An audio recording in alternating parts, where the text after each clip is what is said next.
to felony murder. Marijuana will get you more time in jail than killing somebody, especially when it comes to a black man here in America, unfortunately. Catch Truth to Power with Kyle Wallace every weekday from noon to 1 p.m. on 1017 The Truth and The Truth app. Dad's gonna be far side, good. What should I do with my dress? Do little wiggles. The slate's coming in. What does it feel like when you're down or having a bad day? It feels sad, like you just don't want to do anything. All my little emotions in my head is just running crazy. I don't know what to do. As a teacher or coach, do you ever feel overwhelmed supporting kids' mental health? I had never experienced players being so down that they can't even participate. You're just in tears in the huddle. I didn't know what to do. Teachers need tons of help.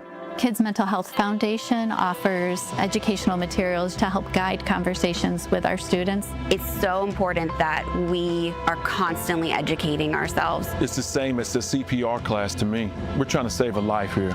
The Kids Mental Health Foundation has free tools and information developed by experts because kids' mental health starts with all of us. Scan the QR code or check out kidsmentalhealthfoundation.org to get started. Listen to the home of the 5K Gruber Cash Giveaway. 1017 FM, 1510 AM, WGKB Waukesha, and W269DL Milwaukee, a locally owned Good Karma brand station. This is the Bloomberg Black Business Beat, brought to you by FidelityWealthManagement.com. Black-owned fast food restaurant Big Dave's Cheesesteaks is growing. Founder and CEO Derek Hayes is launching several locally operated franchises around the country. But while the growth is a big win for Hayes, the recent uncertainty surrounding tariffs is giving the entrepreneur some pause. My franchisees got to be able to make their money hit their mark, so there's a lot of pressure on me right now. Hayes' early franchise model relies on him being able to tell his franchisees exactly how much it'll cost to open and operate a new store. But right now, prices going forward are getting hard to predict. When it comes to my walk-in coolers, when it comes to my grills, when it comes to my hoods, all these things that I have a set cost on, and I kind of could tell the franchisee, this is what the cost is going to be, but now we don't know because of what's going on with the tariff. That's Derek Hayes in a conversation on Bloomberg. Entrepreneurs everywhere are looking for answers and hoping for stability. I'm Bloomberg's Justin Milliner on the Black Business Beat. Working as a dedicated Fidelity advisor, I always ask, what's important to you? I'll look at those priorities and goals alongside your full financial picture to build a comprehensive plan designed to help grow and protect your wealth. With proactive portfolio insights and an eye on taxes, I'm here to help you make the most of your money. I'm Laura Maxwell, and I'm a dedicated Fidelity advisor. Learn more at fidelity.com/wealth. Investment minimums apply. Fidelity Brokerage Services, LLC, member NYSE, SIPC. Confidence is knowing you're ready to handle whatever comes your way. That's what it feels like to take on your workday with Cintas. They make sure your AEDs are up to date, your fire extinguishers are tested and inspected, your floor mats are cleaned and delivered, and your workwear looks good, feels good, and is freshly laundered with the Cintas Apparel Plus program. So are you ready to take on today? Visit Cintas.com. Oh, I'm ready! And get ready for the workday.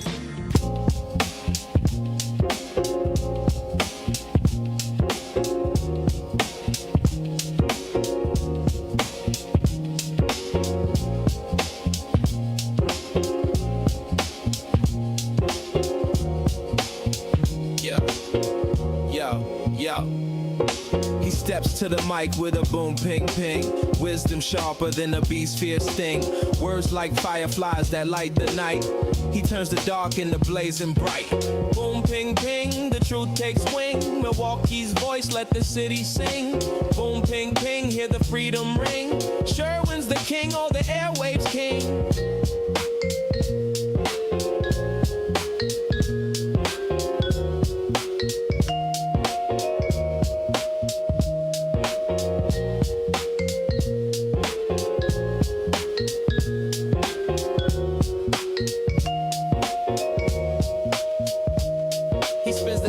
Shake the ground, unveils the truth where lies abound. Politics, justice, social streams. He molds the chaos into dreams. No silence here, just the sound of change. Boom, ping, ping, rearrange. Boom, ping, ping, the truth takes wing. Milwaukee's voice, let the city sing. Boom, ping, ping, hear the freedom ring. Sherwin's the king, all the airwaves kin. Through the static, through the noise. He amplifies the people's voice. Boom, ping, ping. Like a heartbeat's call, he's got the wisdom to break down walls. Yeah.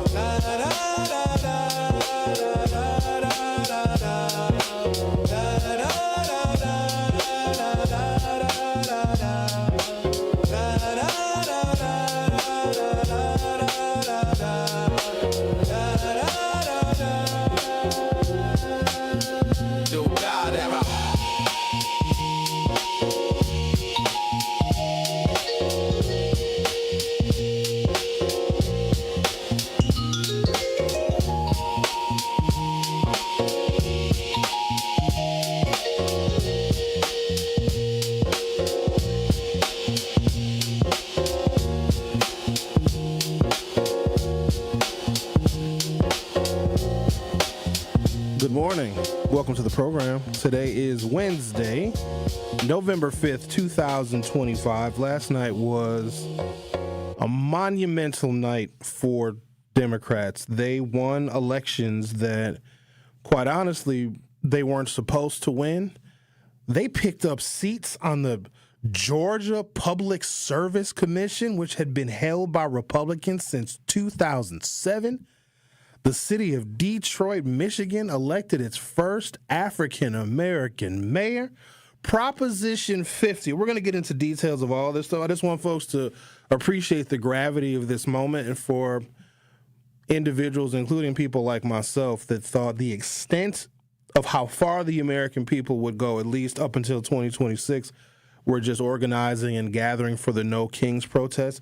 We have seen, just like we did in 2020, organizing and gathering and marching and protesting on the heels of an election is going to increase not just voter turnout, but success for Democrats. Democrats need those pieces in that order in order to make big gains. But here's some other takeaways. We're going to get into all the details of everything and give you all the info you'll need to process what happened last night.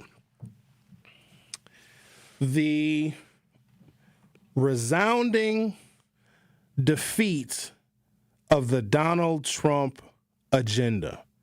And most of the candidates that run in their races, including electing a Democratic Socialist in New York, which is, I know that's making some of you panic. Don't worry, it's all a part of this process that is taking place right now. But America is blaming Donald Trump and the Republicans for the government shutdown. Part of the voter turnout that we saw yesterday across the country was in response to who voters actually believe have put them in a situation where now the government shutdown is being felt. Here's another stupid thing the president did yesterday. So the court last week ordered him to pay at least partial SNAP benefits because there is money that has been legally allocated by Congress. In the event there's a government shutdown, the SNAP benefits should go uninterrupted. There was some weird compromise that was made where the president and the administration agreed to pay 50% of SNAP benefits. But then he goes on television yesterday. So while people are voting now, polls were open yesterday, and he says he's not going to pay any SNAP benefits while the government is shut down. There were probably some people that heard that, probably weren't even going to vote in these variety of elections that were being run around the country. But then they heard that and they decided to go out and let that vote operate in kind of a protest kind of mode against the president, saying he is going to continue to defy a court order. This is also a manifestation of his extreme unpopularity, how he has been handling immigration, even something like him deciding to build this ballroom, this 55,000 square foot, 90,000 square foot ballroom without getting permission from anybody. So all of what we saw last night is going to amount to, I think, more momentum building into 2026. But also now the Democrats can dig in their heels and not cave on opening up the government because they are the ones and they are the party that won last night. It was their message. And this was a resounding defeat for Donald Trump all over the country. I was looking at footage yesterday of Prop 50, which was an effort that was only started 3 months ago to allow California Governor Gavin Newsom to create 5 more Democratic-leaning congressional districts to push back on what Texas had done in creating 5 more Republican-leaning districts. And the thing about Texas is they created those 5 Republican districts by diluting and taking away electoral power from African Americans and Latinos. What they did in Texas is disgusting. So here's how it breaks down. If you're a white person in Texas, you have a member of Congress for every 400,000 white people in Texas. Now, here's how apportionment is supposed to work legally and legitimately and constitutionally. For every 500,000 people, you get a member of Congress. Texas made it so that every white person that lives in a white, now more conservative district in Texas has a member of Congress for every 400,000 people, right? That is an overrepresentation of white people in the state of Texas in the House of Representatives. If you are Latino, you get 1 member of Congress for every 2.1 million Latinos.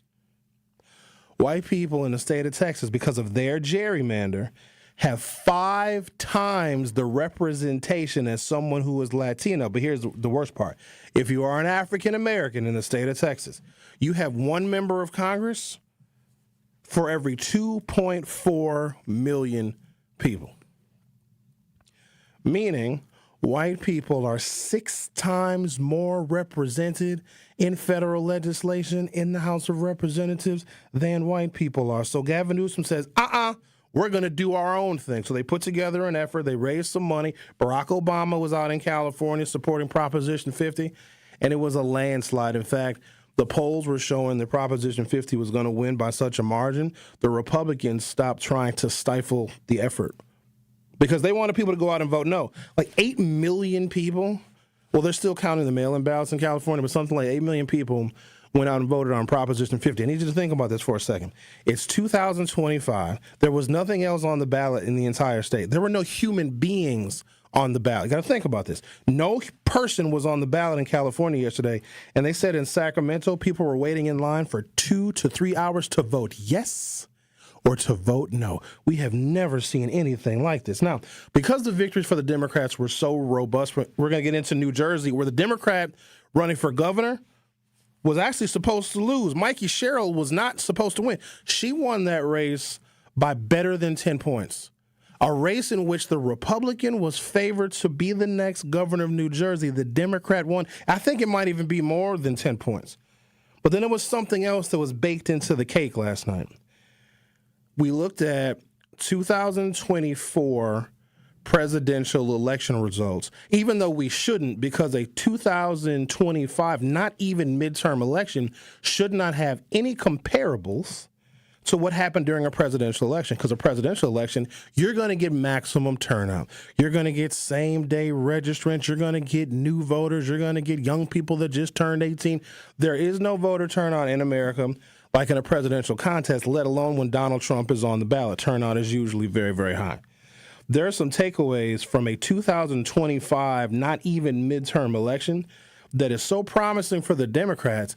There now has been new math opened up to where the Democrats could potentially get control of the U.S. Senate. Moving into 2026, the Democrats were, their best case scenario with the U.S. Senate was to hold the 47 seats they have. There weren't really any pickups that were possible because the Republicans really control this current U.S. Senate map, including with the special elections in both Ohio and Georgia. But because the momentum was so robust last night, the Senate is now in play for the Democrats. The House is lost.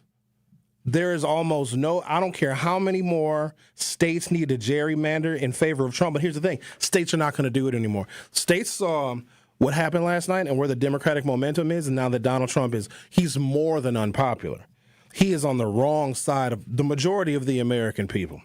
Kansas was putting together their redistricting plan because Kansas, is a Republican state.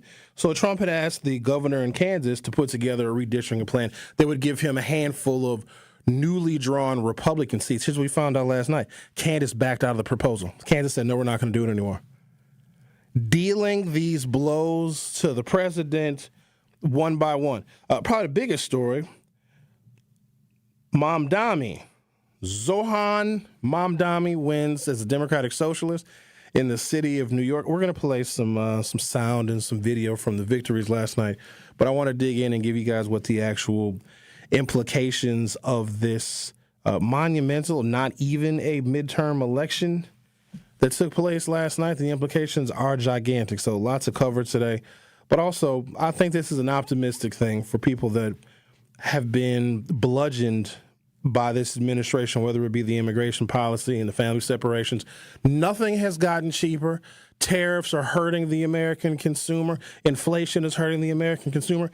Even the people that will tell you that they didn't like Trump, they don't like his bluster, they don't like, how he tweets. They said they voted for him because, he's a businessman, because he's going to get the economy back on track. He has literally done none of that.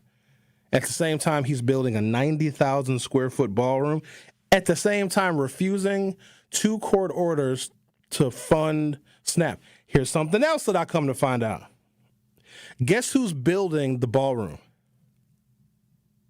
Lockheed Martin. Lockheed Martin doesn't do construction. Lockheed Martin builds weapons of war. They build missiles. They build fighter jets. They build bombs. That is the contractor that has been hired to build the 90,000 square foot ballroom. Well, what's odd about that? A defense contractor building a dance hall? Huh. We're going to talk about all of the things today. And also, we got a question for you on something somewhat unrelated, because we got to mix it up a little bit. We do all of the politics talks, and we talk about all of the votings and the people standing in the line and the gerrymandering and all of the things. I got a question for y'all, because I've noticed some things going on in the world, see.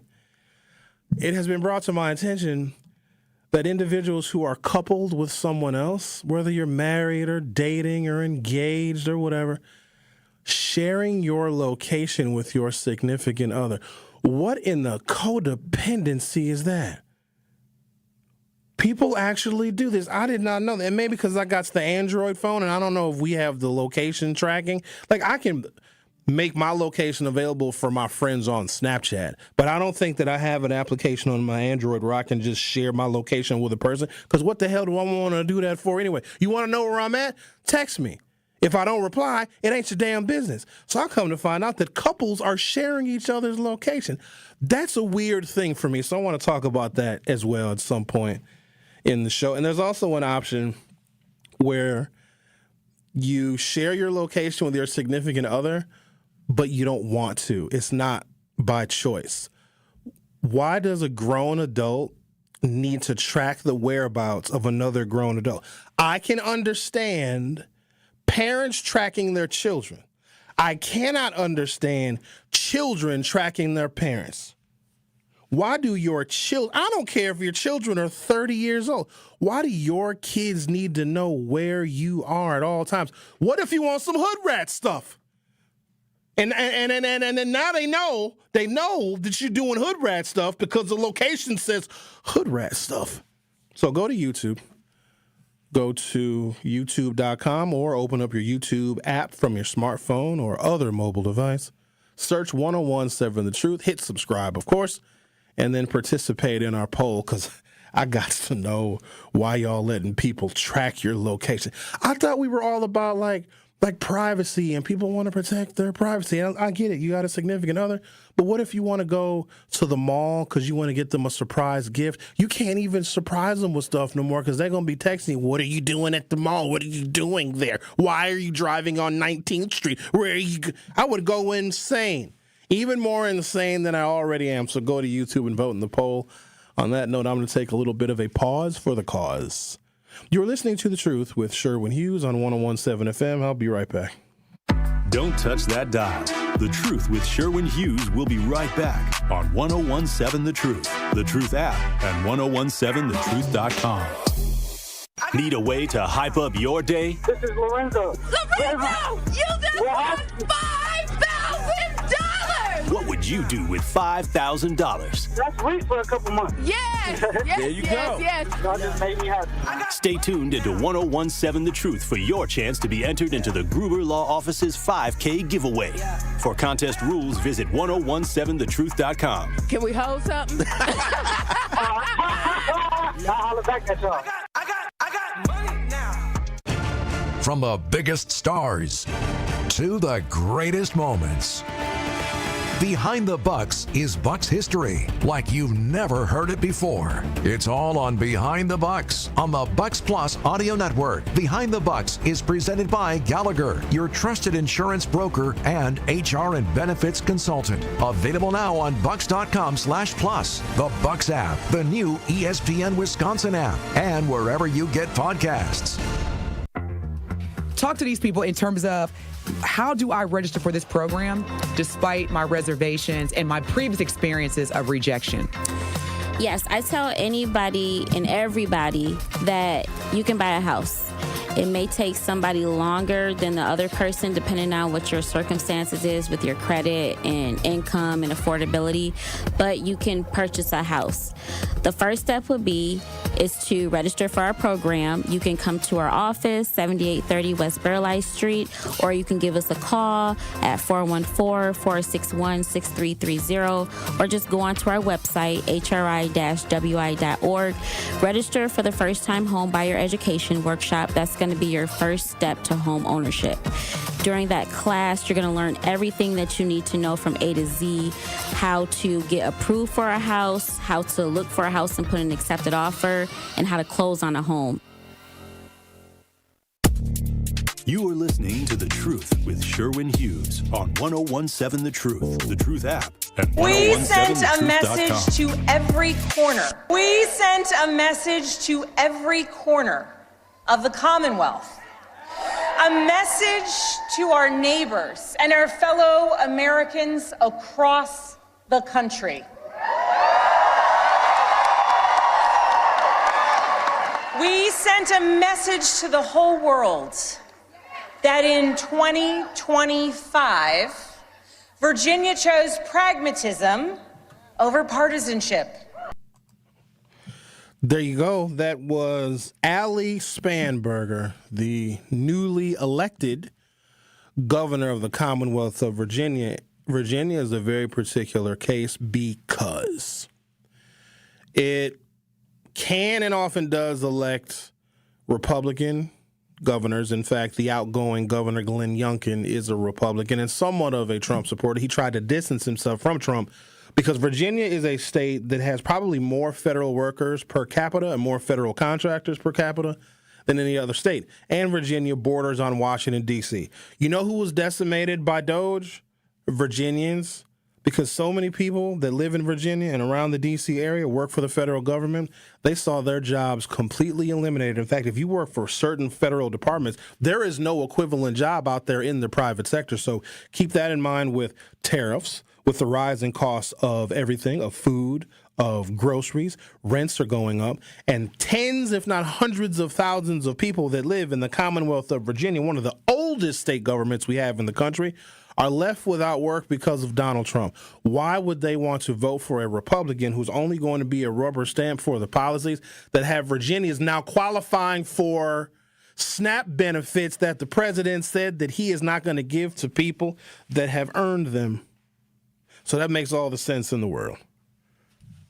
Former Representative Abigail Spanberger, the Democrat, was elected governor of Virginia, defeating Lieutenant Governor Winsome Earl Sears. So there's another interesting thing about what happened in Virginia. So there was a black woman who was the current lieutenant governor in Virginia. She's a Republican, African-American lady. Her name is Winsome. Winsome just lost some, ain't she? But here's this glaring headline that a lot of people tried to ignore, including African-American Trump supporters. Donald Trump needed Winsome Sears to be elected governor of Virginia because it makes a lot more sense for Donald Trump's agenda if the governor of Virginia is also a Republican. Trump didn't endorse her. Now, Trump endorsed Andrew Cuomo, who is technically a Democrat, for the mayor of New York. So Trump would endorse a Democrat to not have a Democratic socialist win in New York, but wouldn't endorse a black woman Republican in his own backyard of Virginia. I don't know what more information y'all need. Trump endorsed a number of candidates last night. All of them lost. But the fact that he didn't endorse the African-American Republican And here's the thing. I think Trump and the Republicans now, they pride themselves on the fact that a number of African-American men in particular voted for Trump in 2024 over Kamala Harris, but he would not endorse the black woman. You would think if you're making gains and inroads in a block of voters that don't typically vote for Republicans, the least he could do, because it was in his best interest to endorse Winsome, what's her name? Winsome Earl Sears, but he didn't do it. And you tell me why he didn't. So I'll let you guys go ahead and figure that out. The other details from last night, so we looked at presidential election turnout from 2024, just to do like a basic comparison, even though the elections are not even remotely close. They shouldn't be. A not even midterm election in 2025 should not have turnout that mimics that of a presidential contest. In every county or district, okay, where Donald Trump won in 2024, he underperformed last night. So there are some districts where Donald Trump might have gotten 62% of the vote. Last night, he got 51, right? The Republican did. Or there were some districts in some counties in which Trump won with 55% of the vote. But last night, the Democrat flipped some of those areas that Donald Trump won. But the biggest takeaway, and I think this needs some deeper analysis, whether I provide it or not, I'm not sure. Every Democrat that won last night overperformed Kamala Harris. So Mikey Sherrill, who is the newly elected governor of New Jersey. Now, keep in mind, a Democrat was not supposed to win the gubernatorial race in New Jersey. She won by better than 10 points, maybe closer to 15, okay? She was not supposed to win. New Jersey was belonging to the Republicans. Mikey Sherrill overperformed Kamala Harris in every single district. So the enthusiasm was more robust last night for Democratic candidates than it was for Kamala Harris in November of 2024. The enthusiasm that existed for Donald Trump in November of 2024 was greatly diminished because there are some places that are serious Republican strongholds. Trump underperformed everywhere. So with this kind of momentum, assuming that we're going to get more of the same, Donald Trump defying court orders, continuing to use these disgusting, snatch them off the streets, immigration policies, continuing to go against the wishes of the people and send more military into American cities, the Republican Party is literally about to wipe itself out. Now, here's going to be the tough thing for members of Congress that are Republicans. They're going to have to deal with their voters, and they're going to have to deal with this changing tide sentiment, because we actually did see some people that are leaving MAGA and decided to vote for Democrats. Not even leave MAGA to not vote at all, to leave MAGA and go in the complete opposite direction because Donald Trump lied to them. He lied in their faces. At the same time, he threw a Halloween party showcasing his wealth and his opulence and is building a 90,000 square foot ballroom. At the same time, he is defying court orders and not giving people SNAP benefits when he actually is the cause for the reason why people in Virginia are not qualified for SNAP benefits and is still going to withhold those benefits from those people. And he deserves every bit of it. Now, if you're a Republican, you're not getting reelected next year. The congressional maps, they have to gerrymander these maps, even though Kansas said, yeah, we're not going to do it. Trump asked Kansas to make him some congressional districts. Kansas saw the shellacking that the Republican political agenda took last night, and they literally said, we are not going to cooperate with this president anymore in creating congressional districts, because at this point, most Republicans that were reasonably safe, if the Democrats run 225 Democrats in the House of Representatives, they might have a 50 or 60 seat, it could be even more than that, a 50 or 60 seat majority in the House of Representatives. And here's the good news. Hakeem Jeffries will be the first African-American Speaker of the House. I'm going to take a break. When I come back, the irony of what happened in New York, but there's also a deeper history of how a democratic socialist can not only get elected in America, but get elected to the biggest city in the country. So what's so fascinating about New York's mayoral race, New York, the city of New York had as many people turn out in a mayoral race as we do as a statewide race here in the state of Wisconsin. So better than 2 million people voted for Zoran Mamdani, and he is going to be the next mayor of the city of New York, and he will be sworn in. Talk about irony. He's a Muslim. A lot of people had a problem with that. He's pro-Palestinian. A lot of people in New York had a problem with that. I mean, he still won anyway. He will be sworn in as the next mayor of New York on the 25th anniversary of September 11th, when I believe Islamophobia took on a new form, not just in New York City, but all across America. Imagine that. A quarter century later, if you would have asked a New Yorker on September 12th, 2001, hey, do you think New York would ever elect a Muslim to lead this city? You can imagine what the answers would be. Hell, you could have asked a Muslim on September 12th, 2021, if a Muslim would ever be elected to New York City, and they would tell you absolutely not. And look at that, 25 years later, they're electing their first Muslim. But it also could be the same thing. You could have asked an African-American in 1994, hey, do you think a black person will ever be elected president after OJ just got let go? People would say, oh, good grief, no.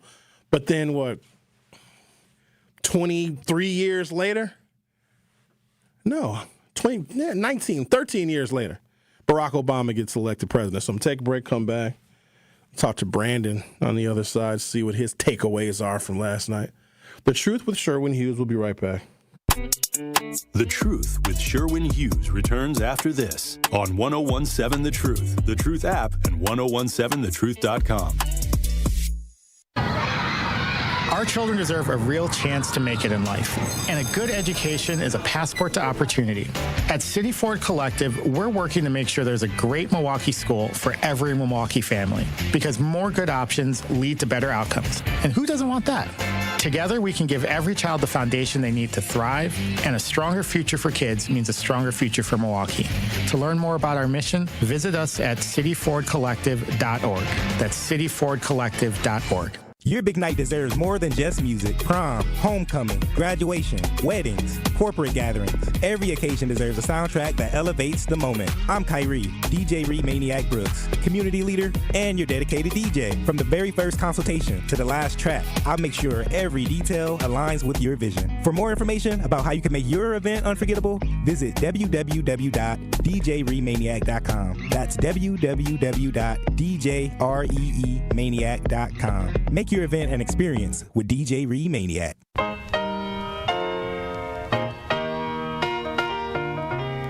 It's time for Truth Takes, a thought-provoking commentary on the award-winning 1017 The Truth.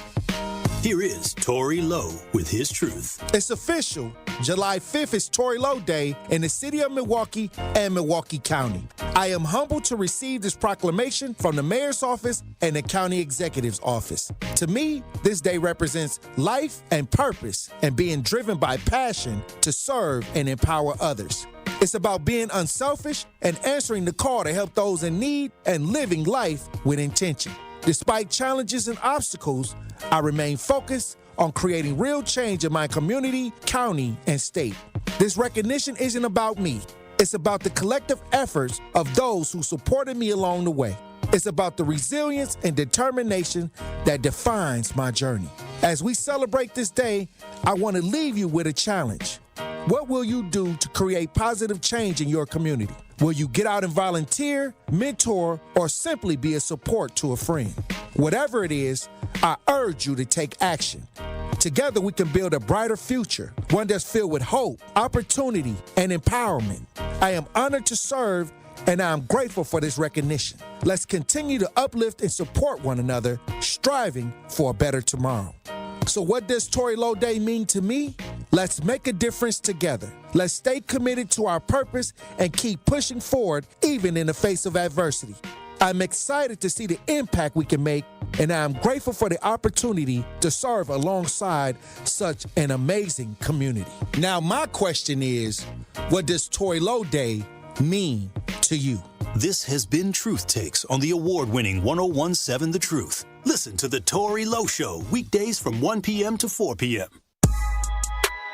This is The Truth with Sherwin Hughes on 1017 The Truth app, and 1017thetruth.com.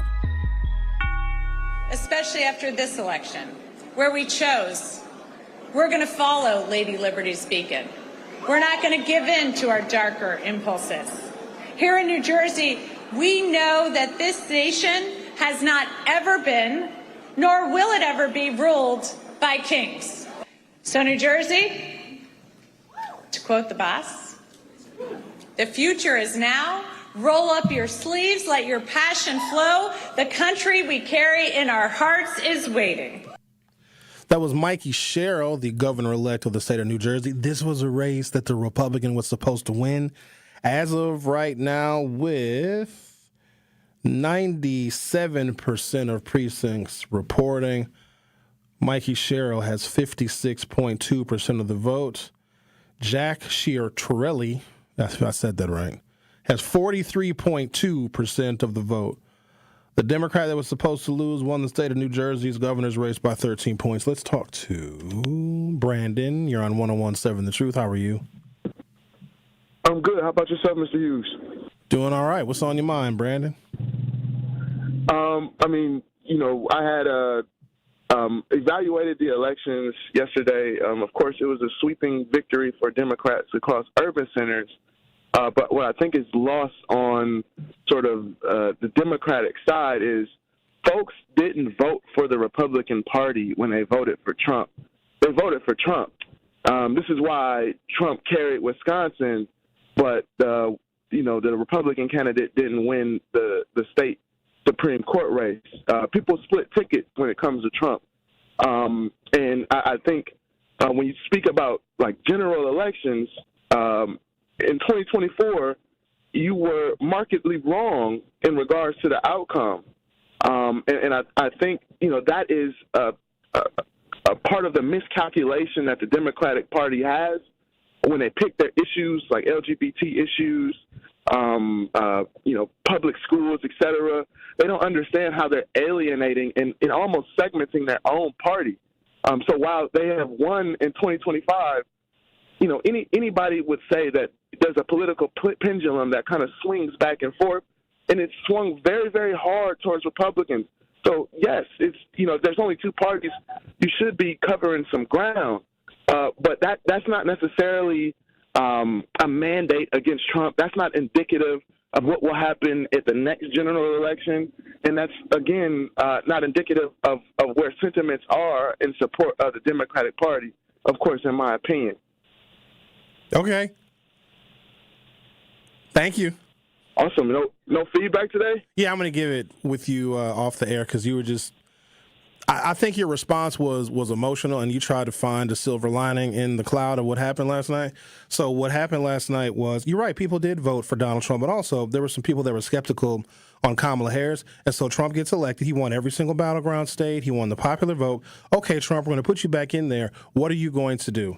You were going to withhold food from children. You were going to usurp due process and just snatch innocent people off of the streets that have the legal rights to be in this country. You were going to force the U.S. military in American cities, basically stepping on the necks of actual local cops, and you're going to implement your will on this country. Nothing about business, nothing about making America more financially sound again, nothing about making America healthy again. Robert Kennedy Jr. is a damn quack, and he's leading Health and Human Services, and what are we seeing? Rises in measles. Tariffs are hurting the American economy.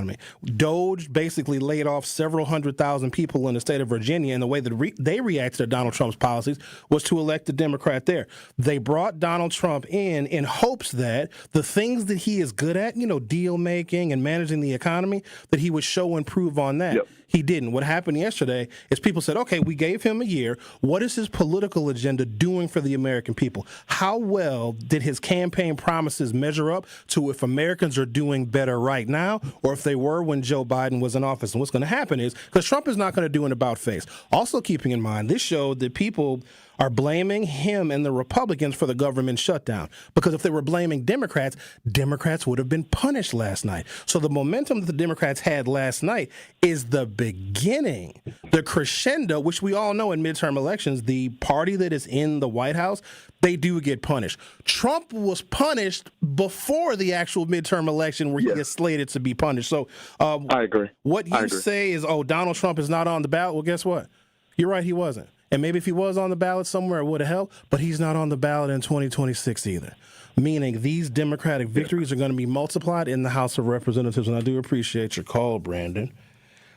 They're not able to use wedge issues anymore, because I'm going to tell you what, if you're out of work and you can't get food benefits because the president is breaking the law and defying judges to not pay out SNAP benefits, and the reason why you're laid off is because tariffs may have made your business unsustainable, or DOGE cut out your entire federal government department, you don't want to have anything to do with Donald Trump while he is waving his wealth in your face, while a member of his cabinet accepted a $50,000 bribe, got stung by the FBI, and Donald Trump looked the other way. If people think that Donald Trump and his agenda is palatable to the American people, I feel horrible for you. But this is also the first crack in the dam of MAGA basically dissipating, because it could not hold the line in a state like New Jersey. If the Democrat that's supposed to lose wins by 13 points, and so what Brandon said, he said, well, I was wrong and I miscalculated in 2024. I most certainly did. I also miscalculated about a Democrat winning in New Jersey last night, too, by 13 points in a race where Mikey Sherrill was supposed to lose. Got Allen. Oh, boy. Hello, Allen. Good morning. You're on 101.7. Hey, Sherwin, how are you? Good morning. How are you? I'm doing all right. I'm listening to you. I'm just catching up right now. I knew you're going to ask about the recall. No, I'm not. It don't matter. You don't have to talk about it. It's fine. We already know how it's going. Well, yeah, we're short about 500 signatures roughly. Anyway, the developers came over real quick and they're asking me blah blah blah because we're starting to get some heat on them now because of the feds got involved. But anyway, I'm listening to what you're saying, and I think you're absolutely wrong. What's going on is you got the Democrats got taken over by the free stuff people. The measles is here. You know why the measles is here, right? Because of the illegals. They brought it all back. That stuff was all dead, man. We got our vaccinations. I'm older than you. We got the real vaccinations. We have higher measles rates in America than they do in Mexico. But they come here. We didn't have vaccinations for them no more. You're on the wrong side of where the American people are right now. That was an illustration. I never will admit it. I'm not going to explain with logic and with fact and data and numbers and election results to someone who only can see what happened last night emotionally. Because it's got to be hard. I know why they lost. Oh, you do? No, it's not hard at all because I didn't expect us to win that, just like New York City. I didn't expect us to win. But now when all the capital flees New York City because you got a communist in charge, then blame yourselves. When all the brokerage houses have been setting up down in Florida, Texas, places that are open for business. I mean, the people are going to reap what they sow. Alan, you don't think it's rich? Two people from Wisconsin over here talking about people leaving New York City. If people are leaving New York City, it's not money and it's not capital. It's people that can't afford it. It's people that have been decimated by this economy. It's because tariffs are making things. You can only take my money one time, Sherwin. Right. You can only take my Alan, money. why don't we stay? Anyway, we're not credible in talking about New York. New York did something that had been long predicted since Mamdani got in that race, and it has nothing to do with us. Now, I can understand why you would fear it, but here's the interesting thing about the long trajectory of his. Hold on, Alan. You do a lot of talking. You call my show now. All right? I know, first, but we can have it cold. You have cold chairs, man. a democracy, and then the democracy begins to fail people because people stop trusting the institutions and they get lied to by their politicians. Then the next mode that comes in is fascism because now people want strong nationalism. They want to punish all their enemies and punish all the people that don't look like them. You know what happens after that, Alan? Socialism. If you look at Europe, most of those countries started out as democratic. Then you get Mussolini, then you get Hitler. They became fascist. What are they now? The democratic socialist countries. Everybody's health care is free. Everybody's college is free. Rents are reasonable. But ours is not going to work. Alan, I'm not arguing with you whether it's going to work or not. I'm talking about the trajectory of world history, and America is not a kind of country that can stay out of the trajectory of world history because we're only a 260-year-old democracy. Anyway, I do appreciate your call. Thanks, Alan. He didn't quite get his recall signatures, and I wonder why he didn't. Let's take a little break, come back, continue our conversation. Also, we have a poll up on our YouTube channel. If you go to youtube.com or open up your YouTube app from your smartphone or other mobile device, you can, of course, subscribe and then join the chat. But I have a poll. I'm curious if you share your location with your significant other. You can vote yes or no. Or we have a third option. Yes, you share your location with your significant other, but it's not by your choice. It's their requirement. So go and vote in that poll, because I'm trying to see something.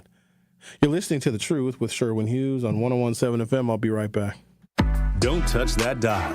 The Truth with Sherwin Hughes will be right back on 101.7 The Truth, The Truth app, and 101.7thetruth.com.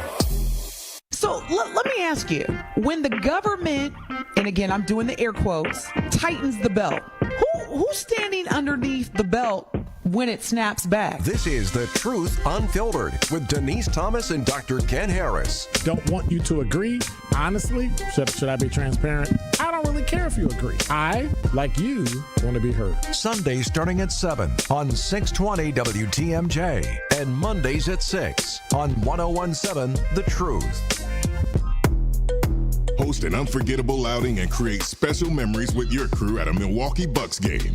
Groups of 10 or more can score ticket savings, block seating, and take part in special activities on game days. Showcase your team's talents on center court, score a high five from the pros, and more. There are great options for groups of all sizes. Start planning your ultimate Bucks basketball game day experience today at bucks.com/groups. That's bucks.com/groups. Did you forget the first day of school is this week and little Nancy still needs her name embroidered on her backpack? Or the company shirts are due now, not next week? Maybe the boss just declared Steve's retirement party is today and the shirts are mandatory? Whatever the rush, Big Frog Custom T-Shirts and more in Mequon has got you covered. With fast turnarounds, no minimums, eco-friendly printing, and high-quality custom apparel, Big Frog brings your custom ideas to life fast. Stop by Big Frog in Mequon or visit bigfrog.com/Mequon. Big Frog Custom T-Shirts and more, where your ideas leap to life. Contract-ready businesses, opportunity seekers, partnership builders, deal closers. Marketplace Wisconsin, the Governor's Conference on Diverse Business Development, is focused on you. This event puts small businesses like yours in the room with buyers, partners, and mentors who can help open doors to bigger opportunities. Join us online December 9th, in person December 10th and 11th at the Baird Center in downtown Milwaukee. Whether you're in construction, looking for contracts, or a service provider ready to grow, Marketplace Wisconsin is for you. Meet one-on-one with government reps, corporate buyers, and resource providers. Small businesses like yours keep Wisconsin moving forward. Wisconsin Economic Development Corporation is here to propel your growth. So join them for Marketplace Wisconsin, the Governor's Conference on Diverse Business Development, December 10th and 11th. Register at marketplacewisconsin.com. That's marketplacewisconsin.com. Presented by WEDC. Let's look forward together. It's The Truth with Sherwin Hughes on 101.7 The Truth app, and 101.7thetruth.com. So Donald Trump, since I know you're watching, I have 4 words for you. Turn the volume up.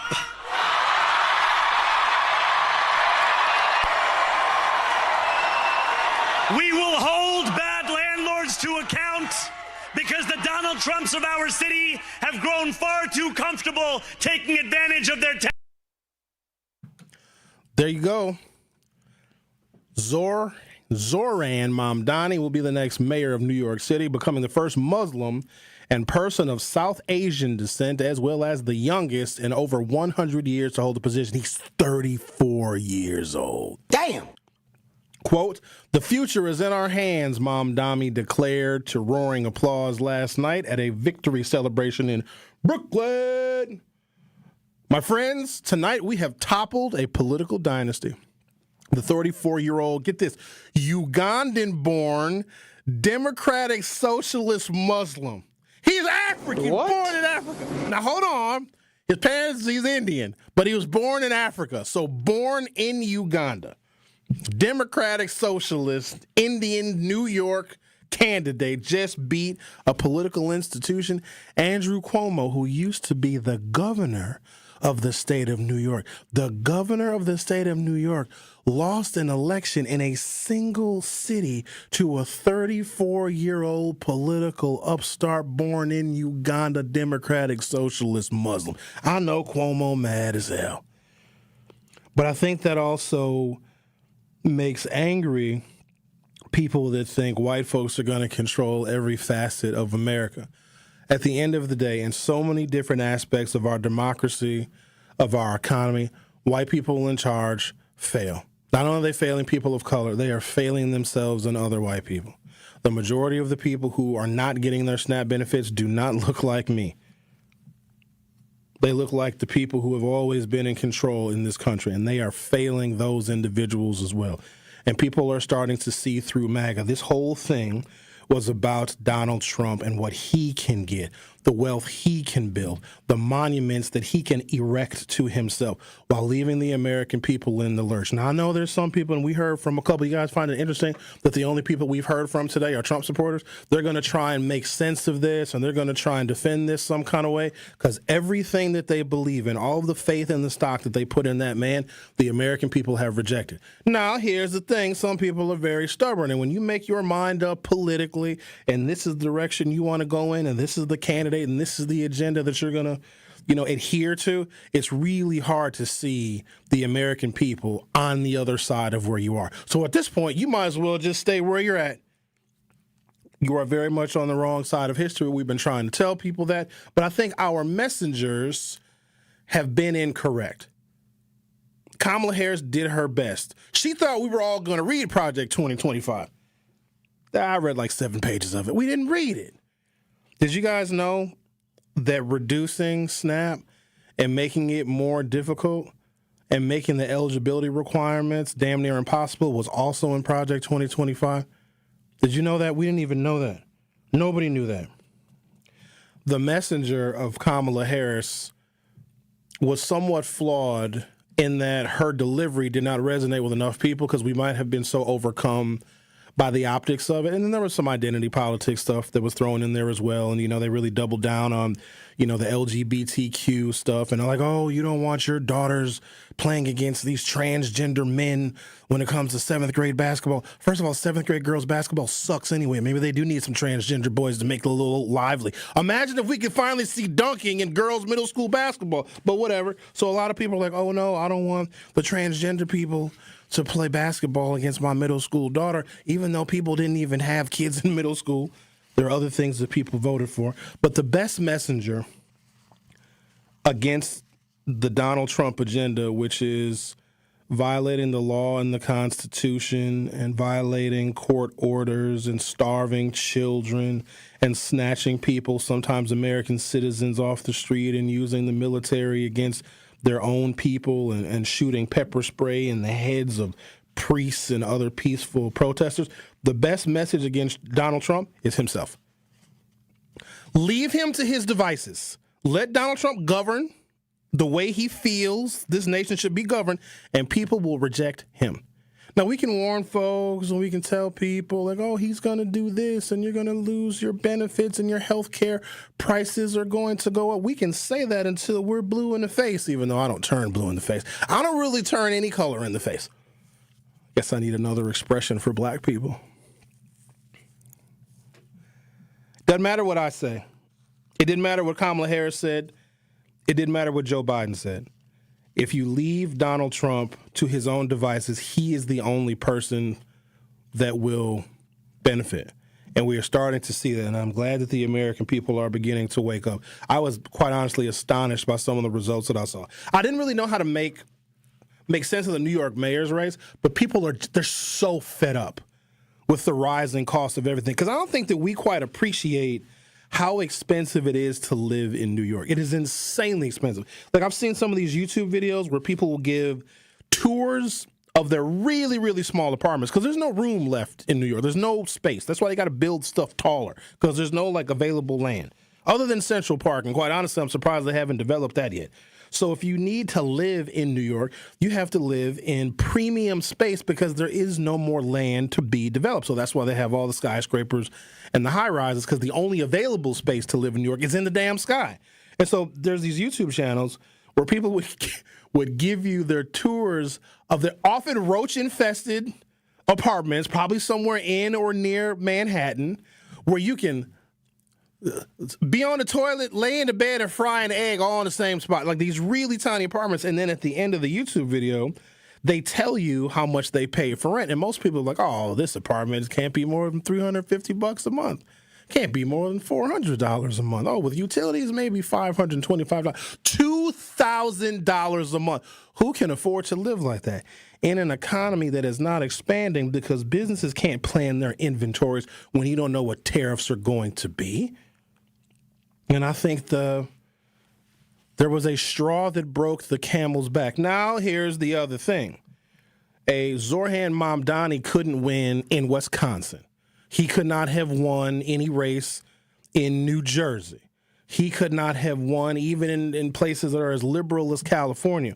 Here's where the Democratic Party needs to rebrand itself, and I think it's going to learn a lesson very, very quickly, because in projecting to the future, I think they're already planning for a Hakeem Jeffries political agenda as Speaker of the House, which will, and Gavin Newsom was right when he gave his speech last night, it will effectively end Donald Trump's presidency. Once Hakeem Jeffries becomes Speaker of the House, Donald Trump will be the lamest of all lame ducks, and the impeachments will start, and I'm going to relish and bask in it because it's exactly what Donald Trump deserves. He did this to himself by trying to do terrible stuff to us. So no sympathy and no remorse coming from me. The Democratic Party's brand is not national. It is local. In New York, it could be a Democratic socialist. In Virginia, it could be a pragmatic governor who is former law enforcement and a former member of Congress that creates policies for all Virginians. In New Jersey, it is someone who has got tremendous amounts of experience and wants to have New Jersey live up to its motto, liberty and prosperity. The Democratic Party's brand is different based upon where you live. The Republican Party's brand under Donald Trump is universal. It's make America great again. It's something, we hate our enemies. It's something, get all these terrible people out of the country. There is no localized version of the Republican Party under Donald Trump, and that ultimately is going to be its demise. Wisconsin might want different things from its Republican representatives, right? They may want them to be a little more moderate. Wisconsinites might want their Republican representatives to allow Governor Evers to distribute some of our budget surplus to people who need to be able to feed their kids. But Wisconsin Republicans don't get that. They get a version of Trump. The Democrats offer a kind of flexibility that individual cities and towns and counties and states need. That is the flexibility of the Democratic Party. And it's the only way the Democrats can survive because their tent is so damn big. They have to have a brand locally. There is no one universal message that the Democrats can promote, quite honestly, other than we don't like Donald Trump, but it has to be more than that. And they can say that they want to expand small businesses, and they can say that they want to invest in education. In some cities and towns, those messages work better than others. But the flexibility of the party to offer what voters want in unique cities and towns, because whatever New York needs, Milwaukee doesn't necessarily need. New York made a decision based on what its unique needs are of its voters. Milwaukee voters are not the same as New York voters. So people think like, oh, no, they elected a Democratic socialist in New York. We're not going to get one here. A Democratic socialist has never won or done, well, there's a couple of them, but they couldn't win as big as Mamdani did in New York because that is what those voters preferred based on their economy, based on the cost of everything, and other dynamics that we here in Milwaukee cannot see. So if a Democrat wins somewhere else with a message you don't like, that doesn't mean you got to elect that same message in your town. You elect something that works for you. The Truth with Sherwin Hughes will be back for Hour 2. It's a big week for Marquette University during College Scholarship Month on the award-winning 1017 The Truth. During this week, we will highlight the many full tuition scholarship opportunities they offer and tell you why your student should apply to attend Marquette University. When you arrive ready for something good, you'll leave connected with something greater. Marquette University. Be the difference. Visit marquette.edu to apply and find more information on their scholarships. Need a way to hype up your day? This is Lorenzo. Lorenzo! You just won $5,000! What would you do with $5,000? That's sweet for a couple months. Yes! Yes, There you yes, go. yes. Y'all just made me happy. Stay tuned into 1017 The Truth for your chance to be entered into the Gruber Law Office's 5K giveaway. For contest rules, visit 1017thetruth.com. Can we hold something? Y'all holler back at y'all. I got money now. Where strong voices meet strong opinions. Tell your kids who were supposed to be the seventh generation that Paw Paw's an idiot because Paw Paw decided he wanted to be Make America Great, but meanwhile, the Chinese ain't buying soybeans from us no more because of policies Donald Trump put in, and they voted for us. You know, I don't know what we're gonna do. I know what you should have did. You should have voted for somebody that wasn't gonna put tariffs out there. I love God, but God can't save you from nonsense. You don't deserve a bailout. You can't sit here and vote one way, and then when your economy gets decimated, your way of life gets destroyed, you want to pray to God? God didn't tell you to go to that poll and vote against your own best interest. That was your own damn problem. That was you. But don't ask for prayer when you block your own blessing. That's why I don't feel bad for these farmers. You voted for this, and now you reap what you sow. Truth to Power with Kyle Wallace, every weekday from 12 to 1. Streaming live on YouTube and on 1017 The Truth. Day 1, diagnosis day. The hardest day. The day you hear, I'm sorry, this is a type of blood cancer. But day 1 is just one day. At the Leukemia and Lymphoma Society, we are here to help you move past day 1. On day 45, I discovered an online community who shared great tips for in-treatment care. I missed a lot of school during treatment, and LLS helped me keep up. We are here for you. We exist for everyone fighting leukemia, lymphoma, myeloma, and other types of blood cancer. On day 185, LLS helped me file my insurance claims properly. Day 5,840 and counting, and I'm still in remission.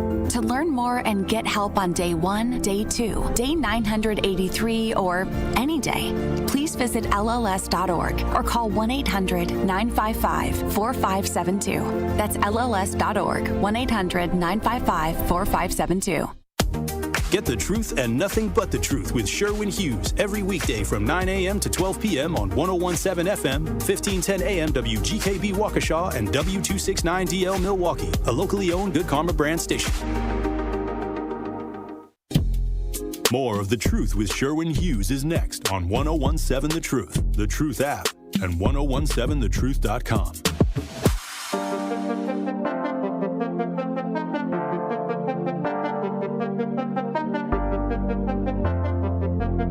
Was that a DJ Brother Z exclusive?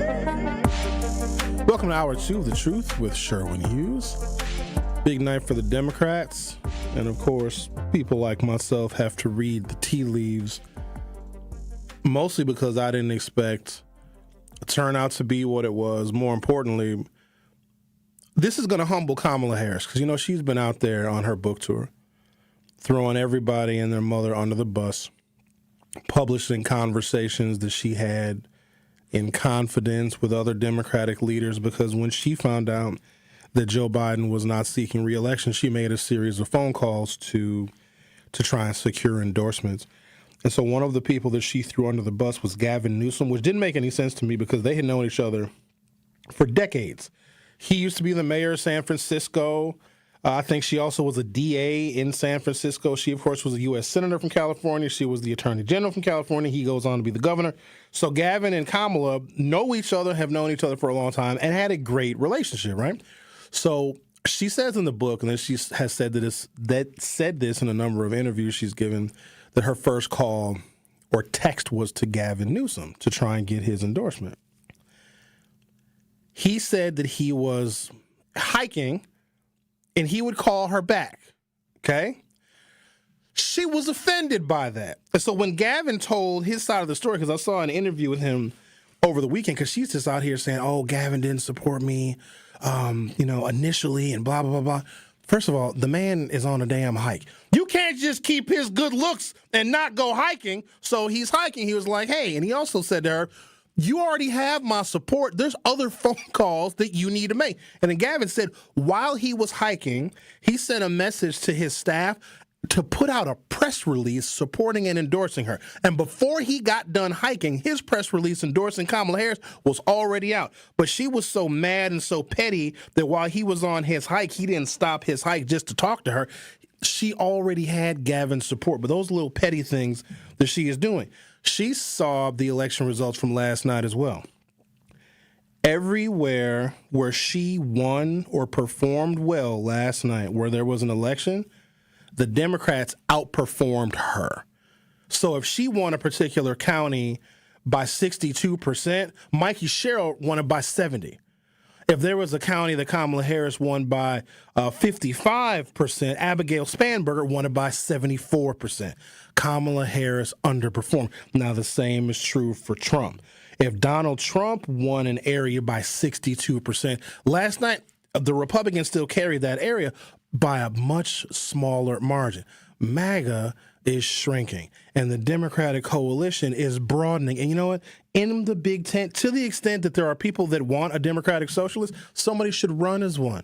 To the extent that there are Democrats that are running for the U.S. Senate or the House of Representatives that are much more moderate, and maybe they have a much more fiscally conservative economic policy. If there are people that are going to vote for that, they're going to vote for that Democrat, then they should be able to have that. There is no flexibility in the Republican Party. It's Trump's way or no way. So even your individually elected member of the Wisconsin State Assembly or State Senate is not going to represent the people of that district. They, as Republicans, are going to represent Trump first. And we all can agree that Donald Trump does not have the best political agenda, say for a rural Wisconsin farmer. But if you are a Republican elected in a rural area, you're more loyal to Donald Trump than you are to the farmers that can't even get SNAP benefits while their farms are being foreclosed on. This is the ending of MAGA, and I say not a moment too soon. State Assemblyman Zoran Mamdani was elected mayor of New York City, defeating former Governor Andrew Cuomo, who ran as an independent. By 9 percentage points, Mamdani, a 34-year-old Democratic socialist, will be the city's first Muslim mayor and the youngest mayor since 1889. Democrats expanded their control of the Virginia House of Delegates, flipping 13 Republican-held seats and notching their largest majority in the chamber since 1989. Former state legislator Jay Jones was elected Attorney General of Virginia, defeating incumbent Jason Mayaris by around 6.5 percentage points. Jones had been down in the polls, trailing in the polling average by around 2 percentage points, after text messages were leaked showing him engaging in violent rhetoric toward Republicans. Republicans voted yes on Proposition 50, the ballot measure that allows Democrats to redraw the state's congressional lines in order to flip 5 U.S. House seats, with 71% of precincts reporting yes is winning by about 30 percentage points. 3 Democratic justices facing retention votes on the Pennsylvania Supreme Court all kept their seats. So these are the little victories the Democrats picked up on that nobody was even paying attention to. So in Pennsylvania, they have a different set of rules for their state Supreme Court, right? So you run for office as a state Supreme Court justice in Pennsylvania like you do here in Wisconsin. They get 10-year terms just like we have here in Wisconsin. But here's what happens after your 10-year term. You're on the court, serve 10 years. They have this thing called a retention vote where the people vote, yes, we want to keep these people for another 10 years, or no, we don't want to keep them. And in the event that the people of Pennsylvania vote no, those judges have to leave immediately. The richest individual in Pennsylvania put $15 million behind an effort to remove those 3 Democratic Supreme Court justices by trying to get people to vote no on the retention vote. All 3 of the Democratic Supreme Court justices won with a yes vote and are able to serve 10 more years. Like, nobody even thought that something like that could be the potential positive fallout for the Democrats. So now, if a gerrymander is attempted by the Republican legislature in Pennsylvania, that retained liberal court that were all just voted yes so they can keep another 10-year term will vote down and declare unconstitutional Donald Trump's attempt to grab power in more congressional seats in Pennsylvania.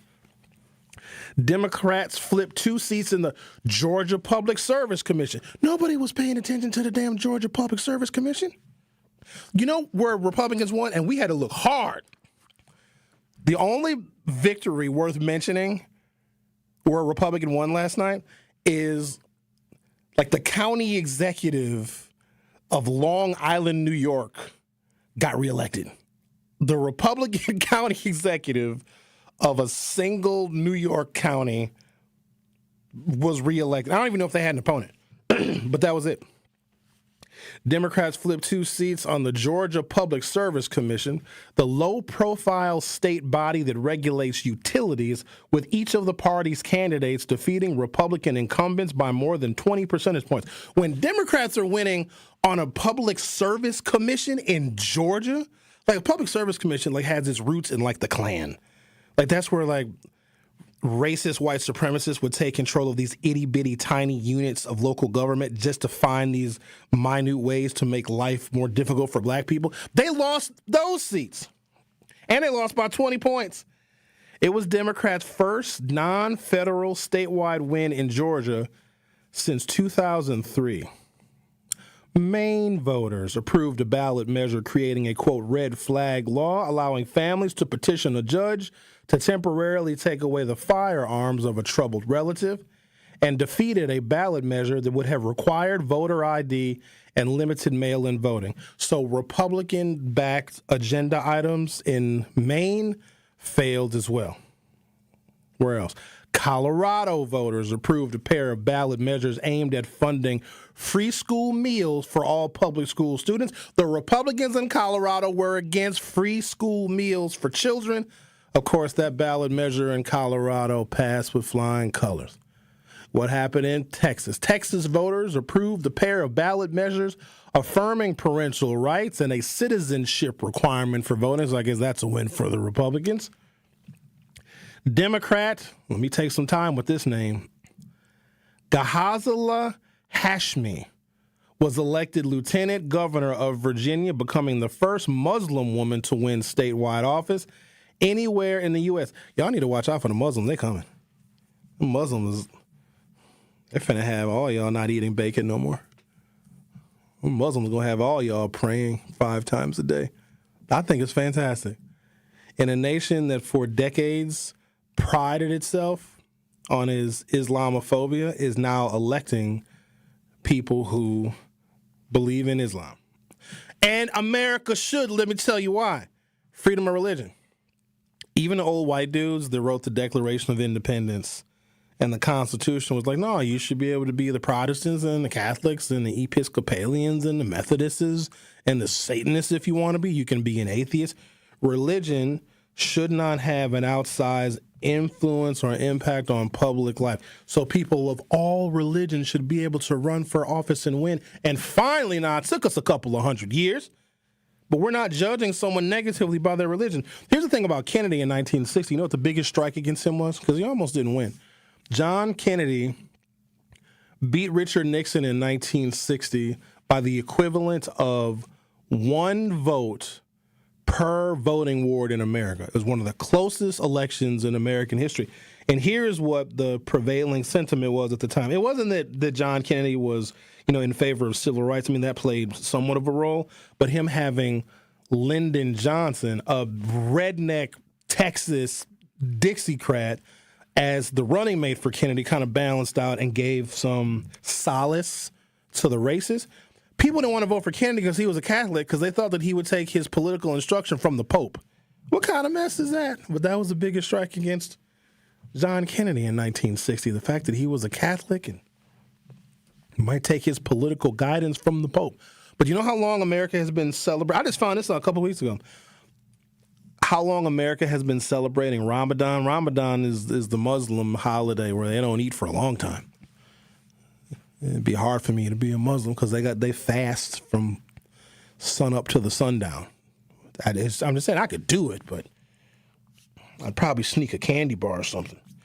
1805, Thomas Jefferson observed Ramadan in 1805. That don't even make any sense because I'm thinking, how did Muslims even get here in 1805? So we have been a country that, at least on paper and somewhat in practice and theory, celebrates and appreciates the freedom of religion. It just seems that in more modern times, the only freedom of religion is a freedom to be a Christian, which is not exactly freedom of religion. J.D. Vance's half-brother, Corey Bowman, lost his bid to become mayor of Cincinnati, falling short against the Democratic incumbent. Oh, here's another one. Aftab Provreval. I can't even say the names of all these people that are getting elected in America. It's almost like saying the names of the people that won last night is like reading through an election result of Afghanistan. Damn.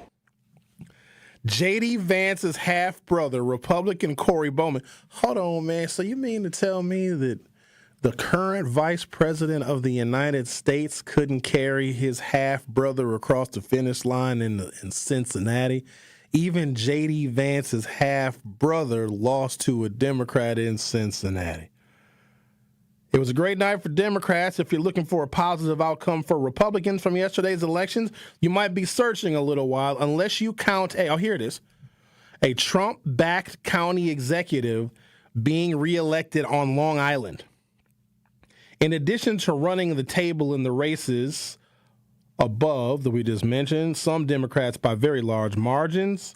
They also won a pair of statewide elections for lower court seats, notched their largest majority in the New Jersey State Assembly since 1973, and Democrats picked up control of the county legislature in Onondaga County, New York, for the first time in 50 years, among other victories. Finally, MAGA is starting to crumble. And here's the thing. At this point, those of you that have defended the president and his agenda, just know if you continue to do so, the people you are defending this president to and defending his agenda to is going to be a smaller and smaller and smaller audience until it is probably going to be just you talking to yourself. I'm going to take a break. When I come back, I'm going to take a look at the poll. We asked you guys a poll on our YouTube channel. Do you share your location with a significant other? And if so, why? So go to youtube.com or open up your YouTube app from your smartphone or other mobile device. Hit subscribe, and then you can participate in the poll. But I also want to expand on something that was said earlier in the program. This trajectory of nations, when they start out as democratic, and then corruption starts to take root and the democratic institutions begin to fail and people lose faith in them. Then fascism comes after that. But then when people realize that fascism further breaks the system than corrupt democracy, democratic socialism and socialism is the next step that has happened. And this has happened for thousands of years on planet Earth. And America can't think that it's immune from that swinging of the pendulum, to quote an earlier caller. And I think we're seeing signs of that with at least one democratic socialist running for governor here in the state of Wisconsin. We have a Democratic Socialist on the Milwaukee Common Council and in the State Assembly. And New York City just elected a Democratic Socialist. So are we now starting to progress out of fascism and into democratic socialism courtesy of Donald Trump? We'll talk about that on the other side. You're listening to The Truth with Sherwin Hughes on 101.7 FM. I'll be right back.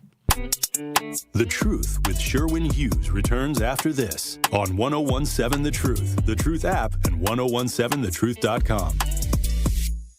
Get the beat of the Bucks straight from a fan favorite and Bucks legend. Welcome to the fantastic voyage. Marcus Johnson, the captain of this vessel. Tap into Here District with Marcus Johnson, a Bucks Plus audio production. My first mate, Chris Johnson, the only father and son tandem. Your weekly pulse on the Milwaukee Bucks and conversations with the biggest names in basketball. This week on the pod, Marcus and Chris talk to NBA writer Zach Lowe. Find Here District now on Bucks.com/plus, the Bucks app, or wherever you get your podcast.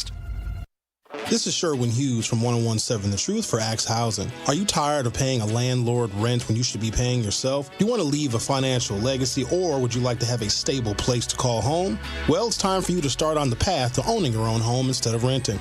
You can work with an Axe Housing coach, and they will teach you how home ownership can be a reality. Axe Housing has helped over 4,000 families in our neighborhoods. Many times your mortgage will be a lot less than what you're paying for rent. As an average Axe family who has been helped pays around $900 per month. No matter what barriers you think you're facing, Axe Housing coaches can assist you right now. An Axe Housing coach will help you create and stick to a plan and a budget and get you ready for home ownership.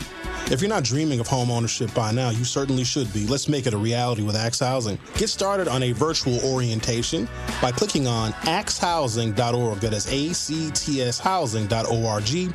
Don't let where you are financially right now get in the way of your very bright future of becoming a homeowner. Axe coaches are here to help. Your home has been working hard for you. Now it's time to let it work a little harder. With a home equity line of credit from Brewery Credit Union, you can turn the equity you've built into smart solutions.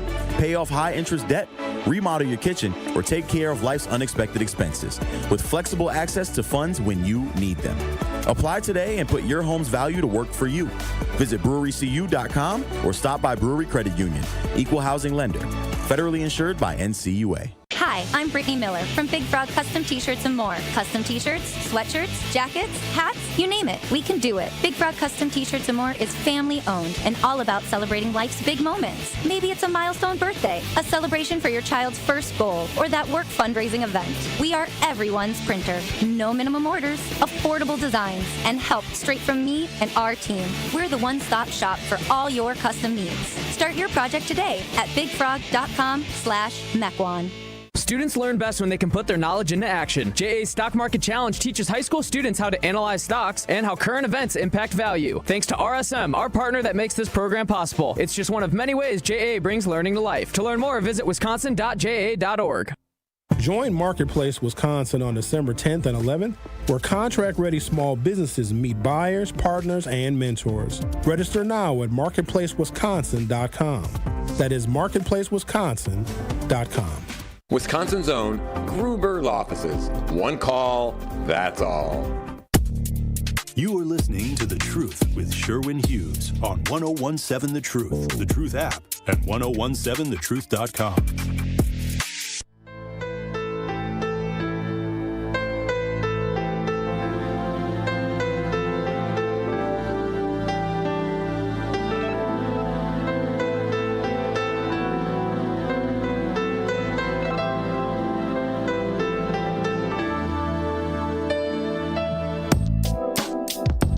With 72 votes,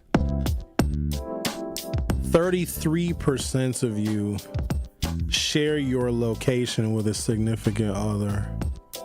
62% of you do not. 4% share their location with a significant other, but not by their choice. I'm curious to the extent that any of you care to talk about it. Also, assuming that you are an adult of majority age and have control of all of your own faculties, why are you sharing your whereabouts with someone against your best wishes? And there's probably some explanation and some extenuating circumstances.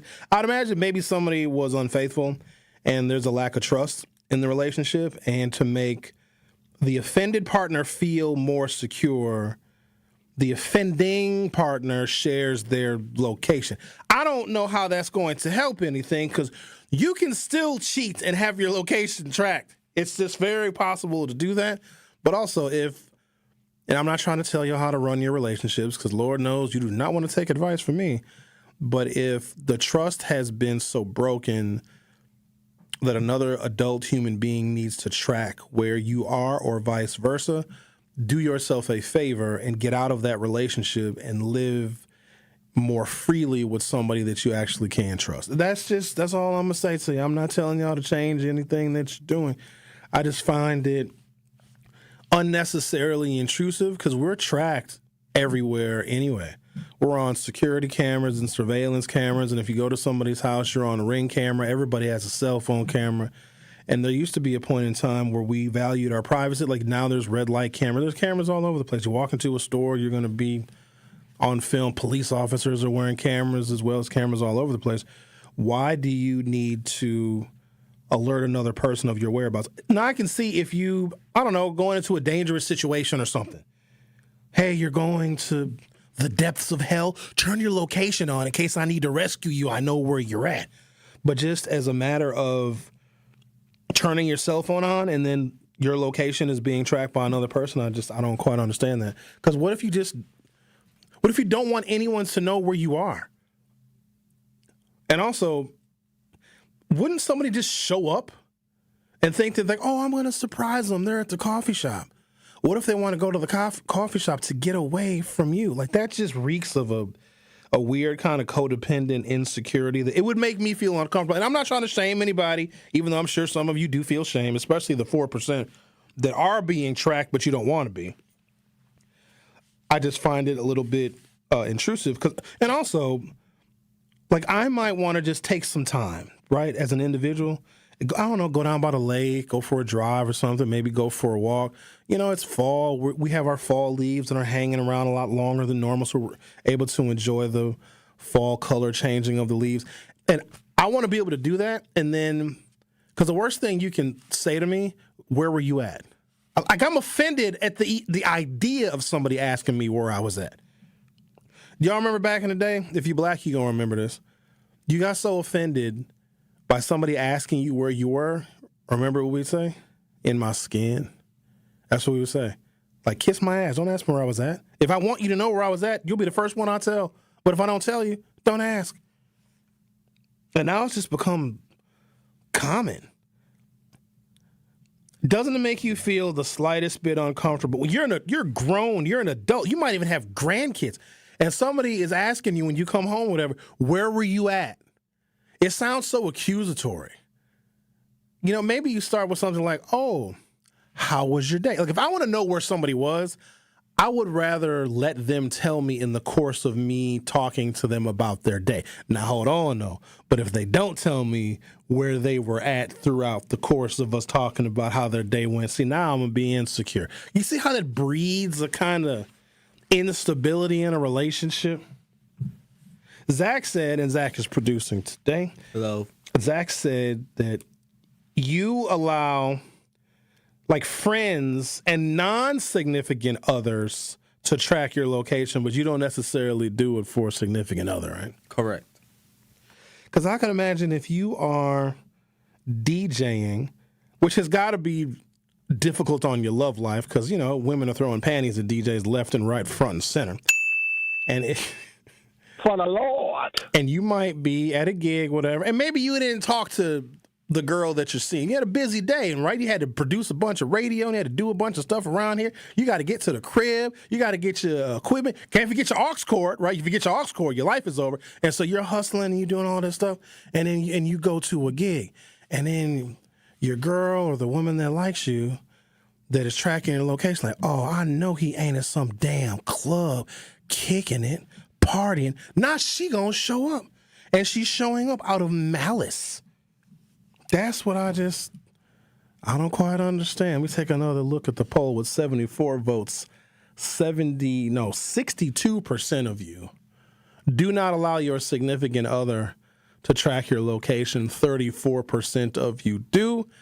4% of you, that number is not moving, allow your significant other to track you, but it is not by your choice. Creation Muse says, I see young couples doing that. Where you at? Who you talking to? I'm like, I hope they get that figured out before they decide to get married. That's a doomed couple. If you need to be concerned about where your significant other is, you either are afraid for their safety or you simply do not trust them. Like, why do you need to know? All the other things that we have to worry about in this world, it's too much for me to worry about where my people is at. I dread the day where a woman asks me, hey, Sherwin, can you turn your location on for me? Because I'm going to have to give her an explanation as to why that is simply not going to happen. Sure, we can be together, we can be in a relationship, but I'm still me. I'm still going to go where I want to go, and not have to be accountable to you. I'm 50 years old. I ain't accountable to nobody except We Energies. I got a car payment now. I'm accountable to them. Still got a little bit of a mortgage on the house. Like my mortgage company be like, hey dog, where you at? We ain't get our money this month, Playboy. Like they can track me. Because they can also kick me out of my damn house. That's different now. Unless your consequences are you can make me homeless or carless, you don't need to know where I'm at. And with the kind of car I got, I'm GPS'd up. They know where I'm at. They know what I'm thinking when I'm in my damn car. But that, other than that, another human being know where I'm at as a grown man. You can ask. I also can decline to answer. And then you can't get mad at me because I don't want to tell you where I was at. What if I was somewhere planning a trip and I went to the travel agent and then I went to the mall to buy you some jewelry and some freak lingerie? I don't need you tracking where I'm at because you see, oh, he's at the travel agency. Oh, he's at the mall. He's either doing stuff for me or he's cheating with another woman. I don't want to have to answer to that. I'm over here booking us a trip and getting you some freak lingerie. You know the kind of lingerie that ain't got no bottom. The bottom be out. Shaboing, boing, boing. It's just it's ass out lingerie because you don't need the ass. You don't need to cover the ass. I just want to go and just run some errands. I got to go to the store. I need to go to the hardware store. I got to get some caulk, some black caulk. No, the caulk for it's like the filler. And if you have dark wood. What? No. You got to go and you go to the hardware store. I like going to True Value because they know what I'm talking about. So I go up to the information desk and say, hey, and they say, hey, Sherwin. And I say to them, I need to know where something is in the True Value hardware store. They say, oh, we're here to help. What do you need? Tell us what you need right now, and we'll get it for you. We know where it is. I need some black caulk. Oh, you do? Well, you're not the first person that's come in here asking for that. They're like, surprisingly, a guy named Al also came in here and was asking for the same thing. You guys must be working on the same home improvement project. And that's when I say, no, we're not. We're not working. No, we're not working on the same home improvement project. That's what thank you, Zach. You put the caulk in the crack. The black caulk, you know what it is. It comes in a tube. Sometimes it's silicone or it's other like a liquid filler. Caulk. You fill the crack with caulk, but it oozes out. You know what I mean? Don't look at me. Why are you looking at me like that? You're not a homeowner. You've never had to do. This is a sick Negro. No, I'm not. I'm over here running errands. And then, so if I got a woman and she's tracking my location, and then, oh, where were you? I was like, I had to get some Black Hawk. And not she looking at me crazy. I'm like, what are you looking at me for? Not what you packing your bags for? Are you out of your damn mind? I told you where I was at. I had to ask somebody for some Black Hawk. Because I got something I'm working on. You know what I mean? And like, I'm leaving you. All right, then. Let's see what we got here. Oh, here's what we were going to talk about. Quote, they say democracy dies in darkness, but what if democracy doesn't die overnight? What if it shifts? What if democracy shifts to fear, then control, and finally to the illusion of fairness? Democracies have slid into fascism, and how, after collapse, socialism often rises from the ashes. So I want to give a bit of a trajectory on how the shocking revelation of the city of New York not only electing a 34-year-old since the first time since 1889, a Muslim American born in the African country of Uganda, but also a democratic socialist. Doesn't just his ethnic pedigree fly in the face of what we think about when it comes to political power? A youngster born in an African country whose religion is Muslim. Do you remember that one of the biggest strikes against Barack Obama is that people thought that he was Muslim, even though he was Christian and went to Reverend Wright's church, which would just make no sense to me because people didn't like Barack Obama because he went to Reverend Wright's church, and Reverend Wright was notorious for calling out white nationalism and white supremacy. So they didn't like Barack Obama's form of Christianity, but they also were skeptical of him because they thought he was a Muslim. Now the city of New York will inaugurate a Muslim mayor on the 25th anniversary of the September 11th tragedy in 2001. The ironies are just so sweet. And you know who's making all of this possible? Donald Trump. And for those of you that continue to support him, the backlash is going to be more of this. A Muslim got elected lieutenant governor in Michigan, Virginia, New Jersey, somewhere else. They are really starting to assume more political power, just like the backlash. Oh, this is so rich in irony. The backlash of electing Barack Obama was Donald Trump. The backlash of electing Donald Trump a second time is more democratic socialism, more diversity, more ethnicity, more DEI. Look at that. I say bring it on. The Truth with Sherwin Hughes. We'll be right back. Don't touch that dial. The Truth with Sherwin Hughes will be right back on 1017 The Truth, The Truth app, and 1017thetruth.com. Our children deserve a real chance to make it in life, and a good education is a passport to opportunity.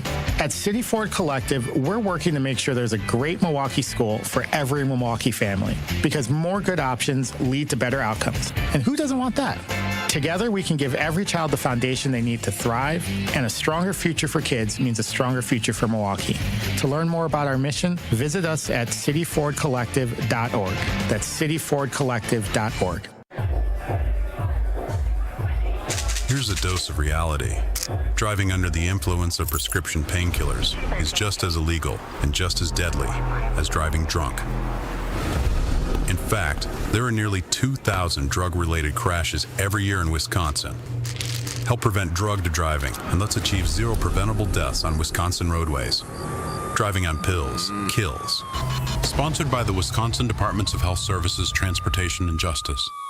Hey Truth Nation, it's Rhea Riley, and I'm here with Ashley Lucas from Associated Bank, and this is Making Your Money Work. Let's dive in. So Ashley, how should a business owner look for the right bank? It's really important that businesses understand what their bank offers for small business. There's a lot of different ways they can look for it. Number one is do your research. Always make sure you're looking at the website and the different products and services they have to offer. That could mean looking at minimum balances, looking at fees, and also make sure that you're asking friends and family that are also business owners. Is there a bank that they've really liked to work with in the past for their business? It doesn't always mean it's the same bank that you bank with personally. And what questions should business owners ask their banks? Yeah, so when you're ready to open a business account, it's really important that they're going to ask you questions at the bank. The bank is going to ask your average balances, if you use a debit card, how you make your payments. But it's really important that you ask questions back. You want to pick the top 3 things that are really important to you in a bank. That could be, what does convenience look like? How many locations do you have? What does digital banking look like if you're somebody that always does stuff for your business on the go? And lastly, who is your point of contact? Do you have a small business relationship manager assigned to you? Or is it just whoever's available to help you at the bank? Those are some types of questions that you could ask, but you want to come prepared with the things that are most important to you. How can I find out if Associated Bank is right for my business? Something I'm really proud of at Associated Bank is not only our small business product suite, but also the people that work at the bank. Every single one of our branch managers is business certified, and we also have a small business relationship management team. You can stop by in any one of our branches or call our virtual relationship management hotline at 1-800-270-7725, Monday through Friday, 8 a.m. to 5 p.m. to get more information. This has been Making Your Money Work, brought to you by Associated Bank. It's The Truth with Sherwin Hughes on 1017 The Truth, The Truth app, and 1017thetruth.com.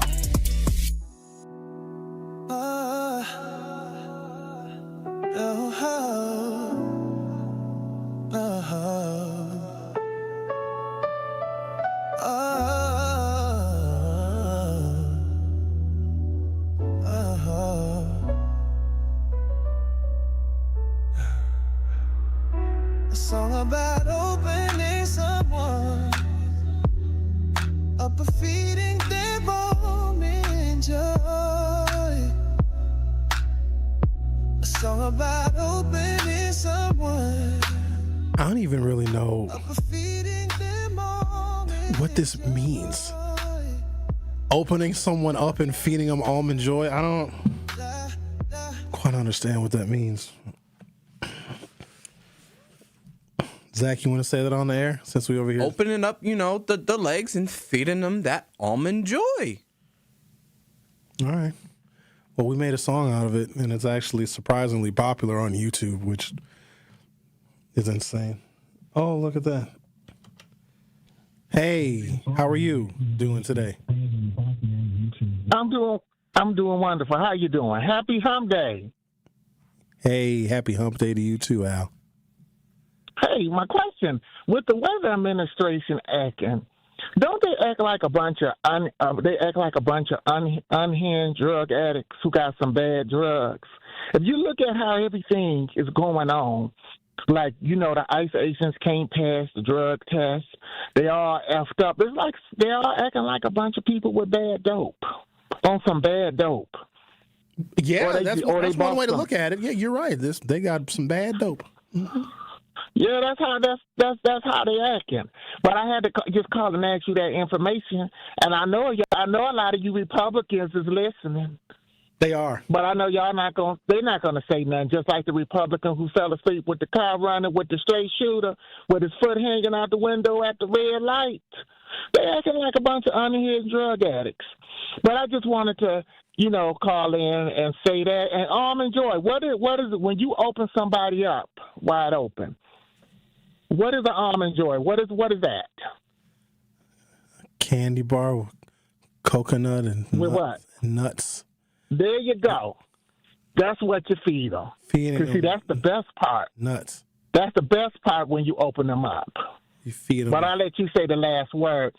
So, happy Hump Day and give them some of that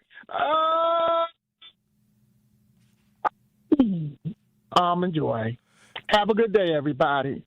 Thank you.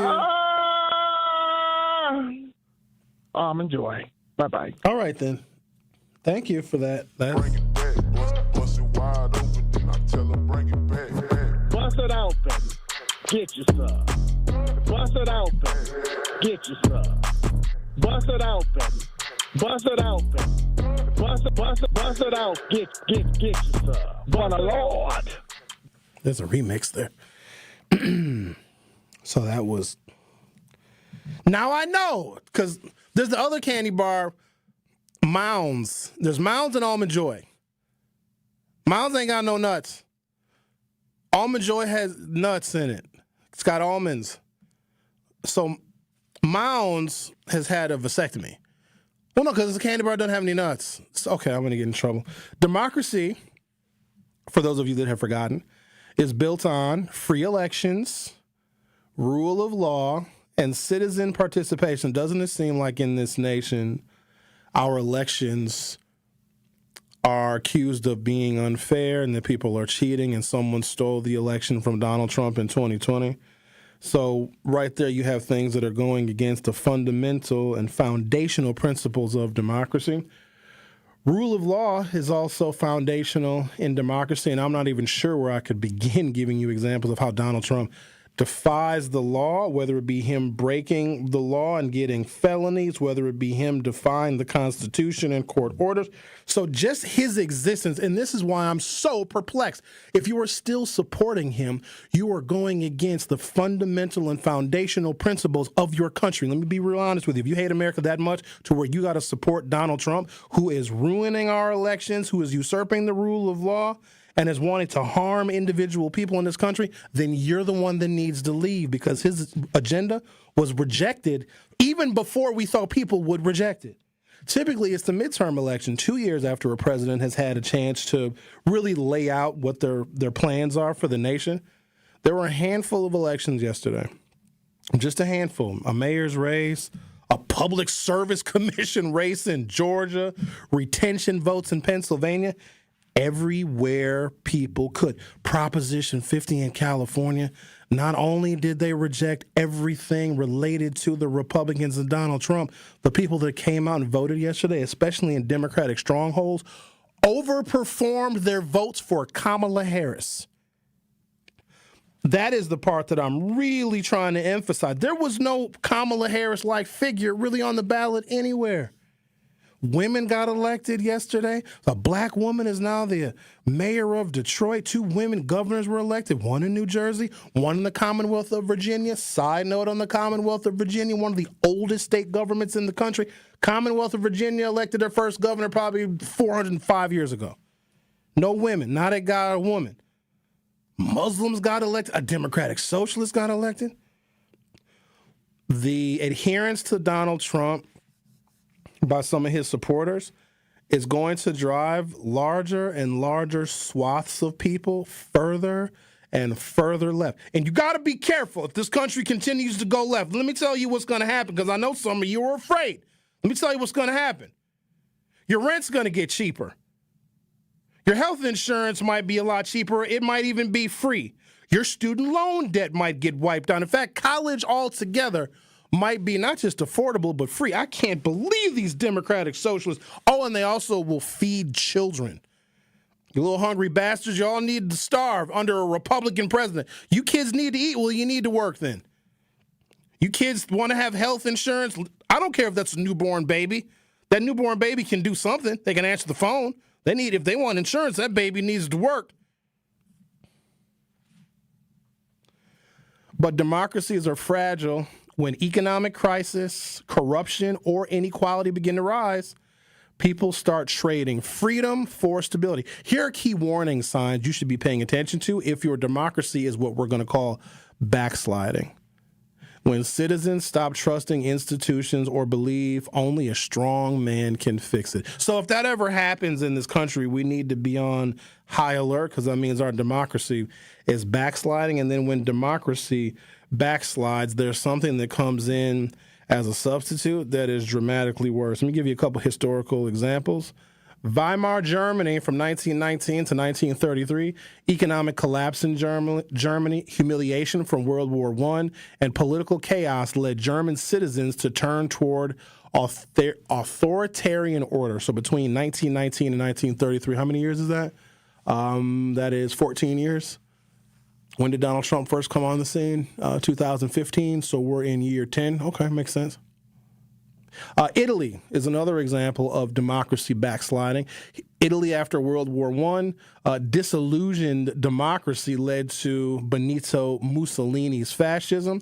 And in the country of Chile in South America in the 1960s and 70s, democratic but spiraling inequality and unrest opened the door to a military dictatorship under Pinochet. Then comes the fascist turn. That's phase 2 after the democracy backslides. And I'm just giving you a trajectory of what has already happened in different countries to try and better explain where we may be or where we may be headed here in America. Fascism is not just dictatorship. It is, listen closely now, it's an ultra-nationalism mixed with control of culture, the press, and the economy. I'm going to pause there, take a break, come back. I'm going to grab some telephone calls as well from a couple of people. You're listening to The Truth with Sherwin Hughes on 101.7 FM. I'll be right back. More of The Truth with Sherwin Hughes is next on 101.7 The Truth, The Truth app, and 1017thetruth.com. It's a big week for Marquette University during College Scholarship Month on the award-winning 101.7 The Truth. During this week, we will highlight the many full tuition scholarship opportunities they offer and tell you why your student should apply to attend Marquette University. When you arrive ready for something good, you'll leave connected with something greater. Marquette University. Be the difference. Visit marquette.edu to apply and find more information on their scholarships. Tracy, going back to the process, and as it relates specifically to the partnership that Old National Bank has with Housing Resource. What does the process consist of when coming through this program? It's a referral process. We work with clients that first-time homeowners that may not have the counseling that they need. They may not have the equity, the down payment that they need. So we refer them to our partners like HRI or Housing Resources, Inc., because we recognize that those organizations, they have the resources, they have the tutorial documentation and all of those things that are necessary for first-time homeowners that don't know the process, may not know the system, may not know what's required for home ownership. So working with Housing Resources, Inc.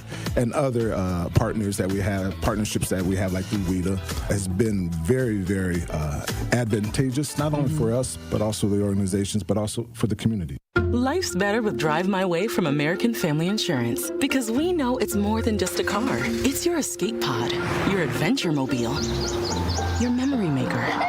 And we help protect the dreams that drive you. Personalize what you pay for auto insurance and you could save between 5 and 20%. American Family Insurance. Get a quote and find an agent at amfam.com. Products not available in every state. Unsafe driving behaviors may increase your rate. Visit amfam.com to learn more. American Family Mutual Insurance Company SI and its operating company, 6000 American Parkway, Madison, Wisconsin. Gruber Law Offices. One call, that's all. It's not just a slogan, but the way of life at Gruber Law Offices. If you've been injured, call our team today. We've represented tens of thousands of injured Wisconsinites for more than 30 years. Trust Wisconsin's own Gruber Law Offices, proud partner of your Milwaukee Bucks. One call, that's all. There's nothing like Milwaukee Bucks basketball at Fiserv Forum. The dunks, the defense, the roar of 17,000 fans. It's even better when you're with friends or family. From jaw-dropping plays to buzzer-beating threes, every game is packed with unforgettable moments that you'll get to share together. So gather your crew and get your single game tickets today at bucks.com/single. That's bucks.com/single. This is The Truth with Sherwin Hughes on 1017 The Truth, The Truth app, and 1017thetruth.com.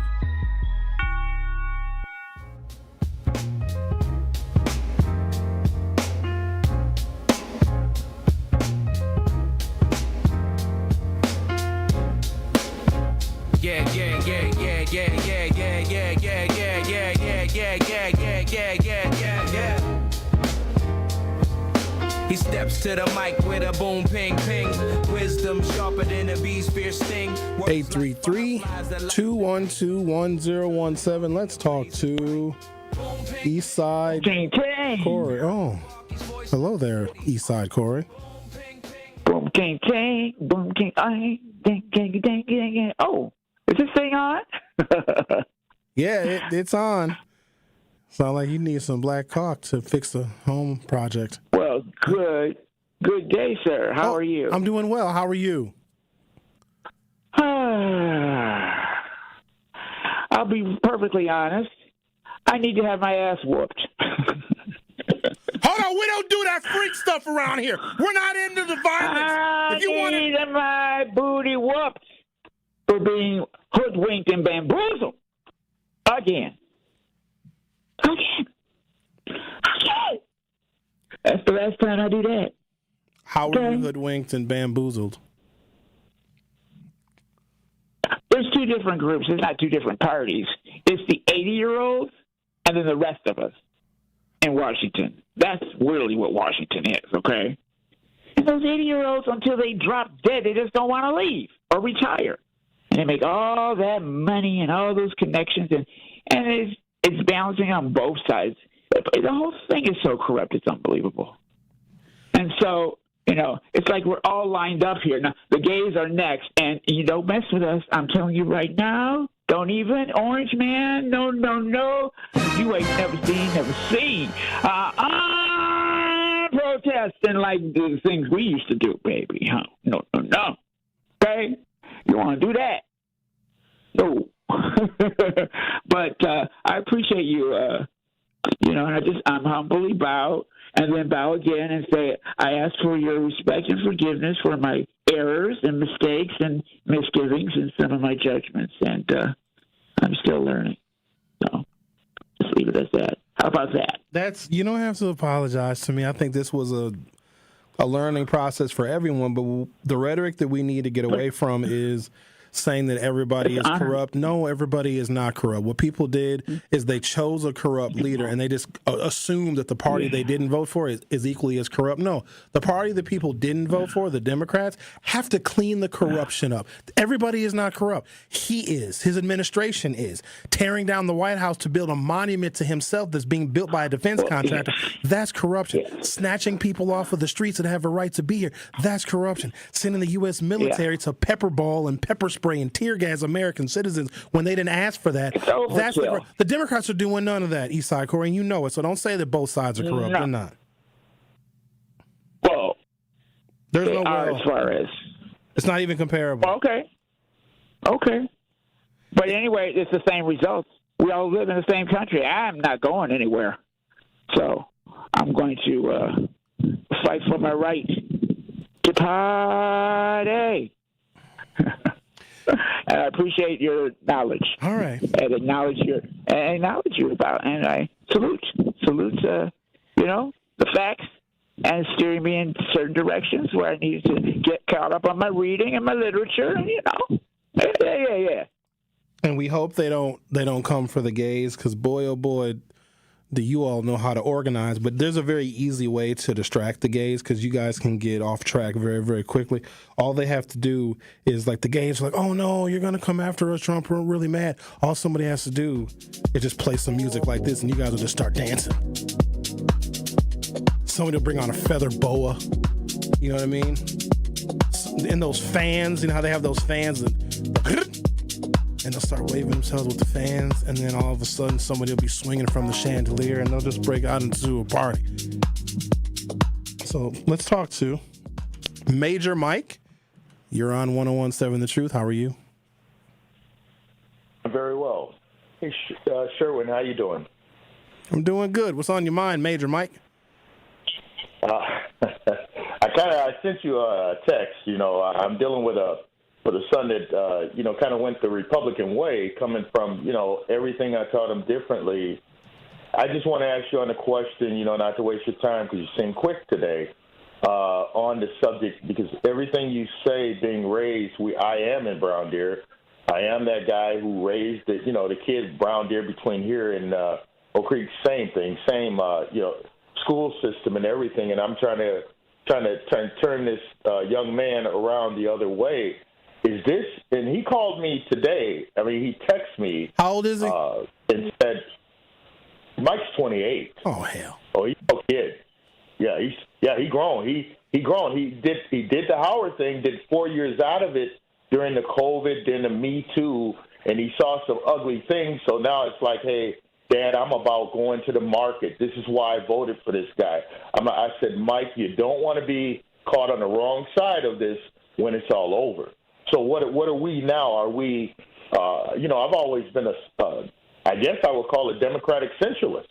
You know what I mean? We couldn't get our ideas across. I'm conservative as anybody else, but I'm a solid Democrat coming from a father who did this as a union president at the post office for 40 years. So, you know what I mean? This is all ingrained in me. I couldn't believe it happened. I'm just trying to ask about those who have made the mistake, Sherwin, of doing what they did and refuse to take a knee right now. What's going on? There's nothing we can do about that. All we can do... Don't no, do there's like not. that. Here's the thing. Your son is damn near 30 years old.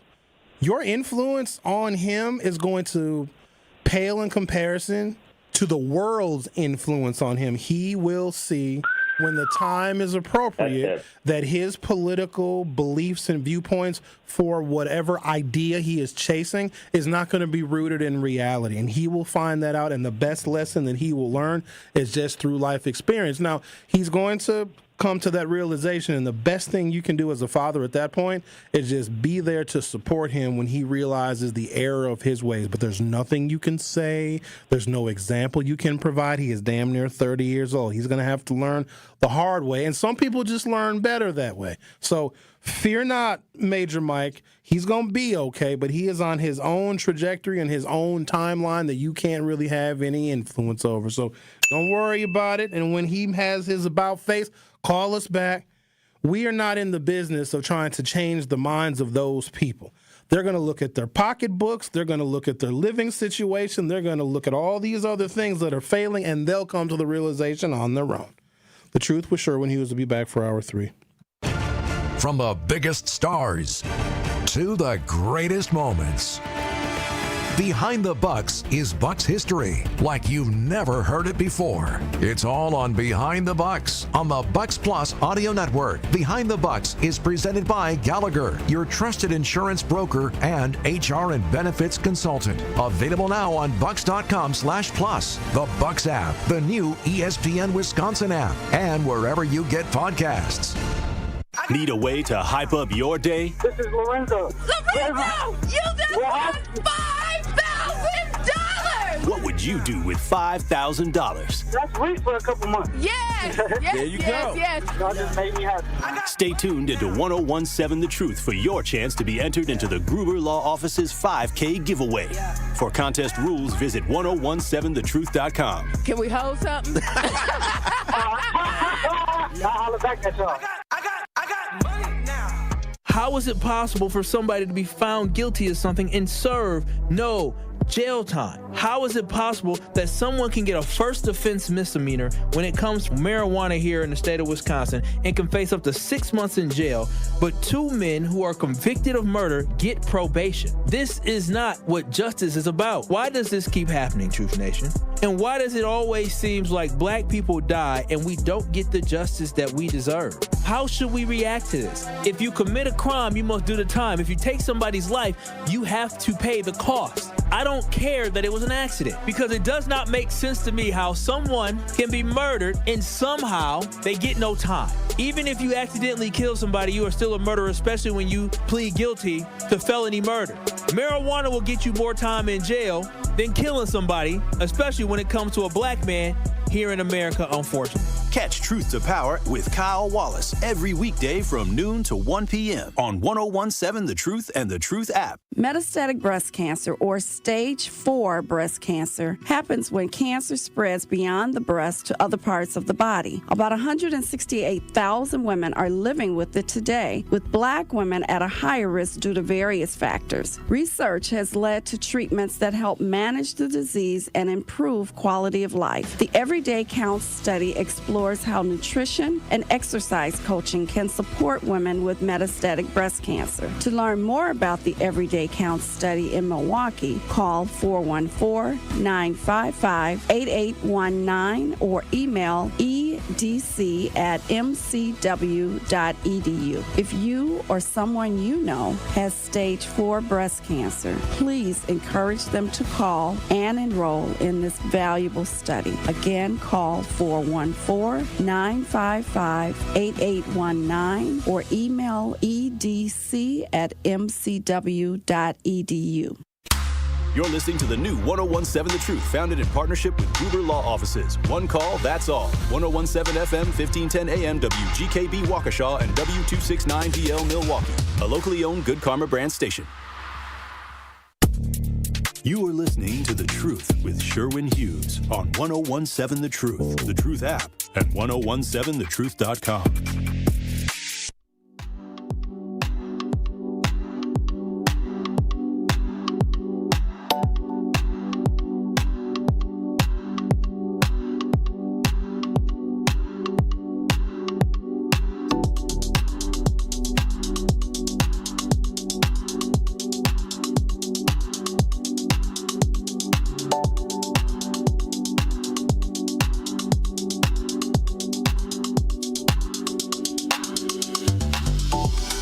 Welcome to Hour 3 of The Truth with Sherwin Hughes. We are recapping last night's gigantic Democratic victories in every potential place someone could vote for an agenda item that was anti-Trump and pro-democracy and pro-worker and pro-union and pro-woman and pro-DEI, those contests were won very, very decisively. It's amazing how the Trump administration can attack DEI and we literally will elect what Donald Trump tried to take away. This is where MAGA begins to backfire. And I don't need people calling in, apologizing.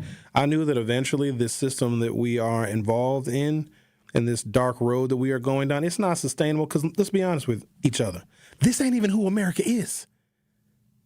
He is not us.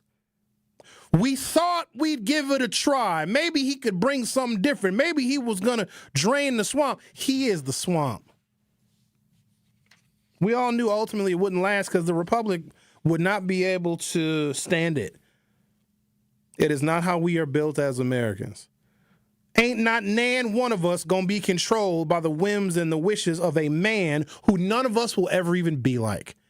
Thinking it was a good idea for him to lead the country, like that already had its demise built into it.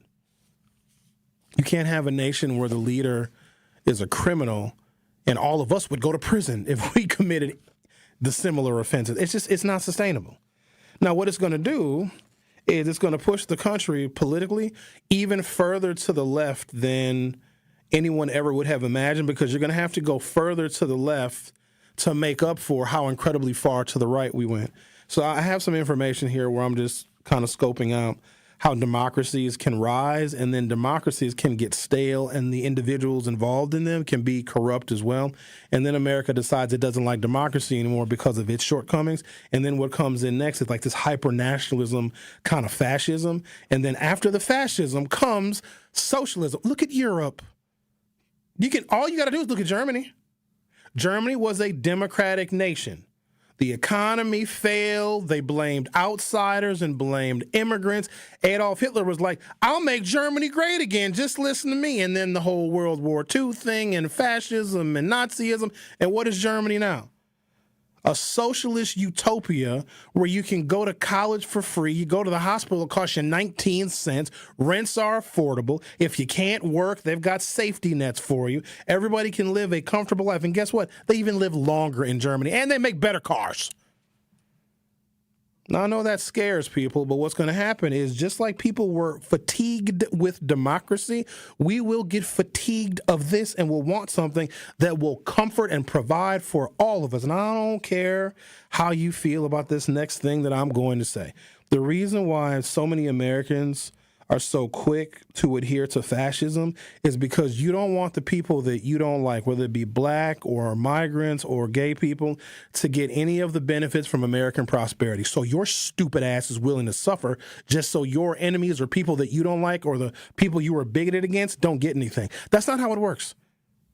And if you don't want people who are in this country, who are legal residents and have a legal right to be here, and who are citizens, and they may have a lifestyle or a skin color that you don't like, that's your problem, not theirs. So you don't get to use your vote to try and punish those people that have every right to exist like you do. I'm going to say it again. You are the problem, and America's starting to show you that. And so if you don't like it, just like y'all would say to us, go somewhere else. Ain't nobody keeping you here. There's a whole bunch of YouTube channels on the Passport Bros and the Passport Girl. Go to Thailand. The white folks got a whole bunch of white people countries they can go to. They can go to Norway and Finland and Lapland and Icelandia, Finlandia. They can go to Swedway, Nordisk, Russia, Siberia. You can go to Spain and speak Spanish. The white people can go all over the place if you don't like it here. You don't want kids to be fed, withhold SNAP benefits, while the Republicans are the ones that are trying to raise people's health insurance premiums. Do you know how hard people had to fight to get this damn Affordable Care Act? Who is this dude to tell people they can't have a subsidy for their damn health care? Are you insane? He needs to go somewhere else, too. Why don't you all go together? They ain't got to send me back to Africa. Damn it, Africa is here. Mayor of New York is born in Uganda. You go back to Africa. I'll just bring Africa over here. Let's talk to Brian. You're on 101.7 The Truth. How are you? I'm pretty good. I'm going to tell you, the depth of your logic is incredible. The depth of your logic is simply incredible. That being said, going forward, who you think going to be the best candidates for 2028? It is Gavin Newsom's nomination to lose. And who would you think his vice president pick would be? Wide open field. Quite honestly, someone that we may not even know yet. The rise of additional political figures between now and 2026. Like, there's a young person, when I say young, they're probably under 40, that is so inspired and so motivated to get involved in public service right now. They may run in a Republican congressional district in the midterm elections next year in 2026 and have such a meteoric rise in American politics that someone like that could be Gavin Newsom's best selection for his running mate, because the Democrats do need to start trending younger. That was Joe Biden's problem. He was too old. Donald Trump's problem, among other things, is he's too old. Gavin Newsom, like J.D. Vance, like that's the right calculus because he's in his 30s. Gavin Newsom needs somebody that's even younger than him, where the people in this nation can see a future with whoever Gavin Newsom selects to be his running mate. So that person is yet unnamed, because I don't think we need to go with any of these current political figures, because America has, I think we've grown bored with our current Democratic representatives across the board. There's so many young, new, talented people that have stayed out of it because they hated the prospect of American politics, but now we're turning a corner.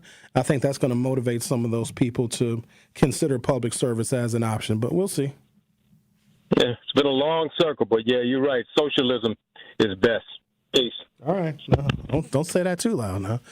It's only because most Americans don't know what socialism is. And if I asked them, like, the person that says they hate it the most, if I asked them what it was, they wouldn't even know what to say. Oh, I just don't like it. And they would name a person. Or they say, well, Barack Obama did stuff. Socialism basically means that people in a society form communities in which we all need certain resources. And because we work and because we are productive, some of the money that we make goes into the common good, like, a fire department, police officers. The government that we pay provides us service and utility for our society. Socialism. Society. Social. Same root word, social. Same damn thing. Damn it. Let's talk to Tony. You're on 101.7 The Truth. How are you? Hello, I'm fine. How are you? I'm doing great. What's on your mind, Tony? Well, you just spell some of that out for me, because me, myself, I'm a little shaky on what socialism is, which ties me to my question to you. Why are so many people, Republicans and Democrats, I need you to explain it to me as slow as you can. Why are so many upset about this New York mayor being elected? I mean, on both sides. I mean, I know he's a socialist, because you explained to us why this is good and why some people think it is bad. I mean, I can hang up and let you explain it, because it's just, I don't know, confusing me a little bit. Like, isn't that a good thing that he won? But a lot of people on both sides are not happy. The explanation is easy and quick. When very powerful people begin to write the rules in favor of them, and working class people get shafted, and if wages are not going up and the minimum wage stays depressed and the wealthy people are able to make more money by charging more money for rent, and they're getting wealthier and wealthier, but the working class people are getting harmed by that, socialism basically says it is not fair for these handful of rich people to take away all of the money and all of the resources from the people that actually create a society. What socialism seeks to do is says you can't be that insanely wealthy. And here's what's crazy.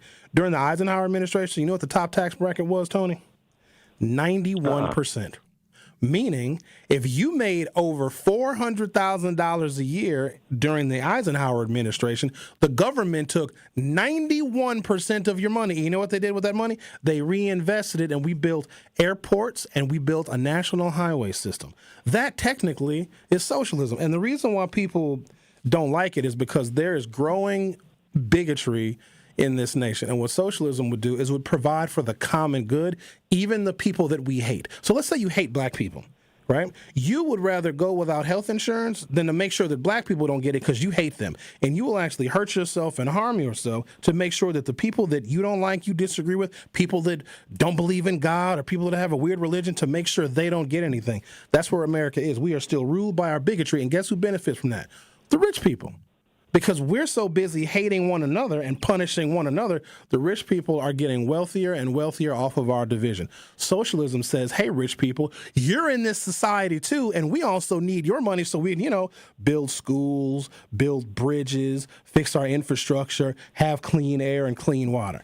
But the wealthy people would rather us fight instead of hold them accountable. And so what happens is you have a bunch of poor people that have 6 teeth that are defending somebody that has 8 mansions, because those poor people with six teeth believe, well, if I just follow their program, I'm going to be rich just like them. No, you're not. White peasants in the South also thought that they could be plantation owners too. You know what white peasants in the South got prior to the Civil War? Nothing. And then when the Civil War came, they got a gun to go and defend the slave master's property. Socialism rectifies all of that, but America don't want to rectify it because we don't want our enemies to benefit from anything in our society. I hope that answers your question, Tony. It does. Thanks. It helps. Thanks. All right, you're welcome.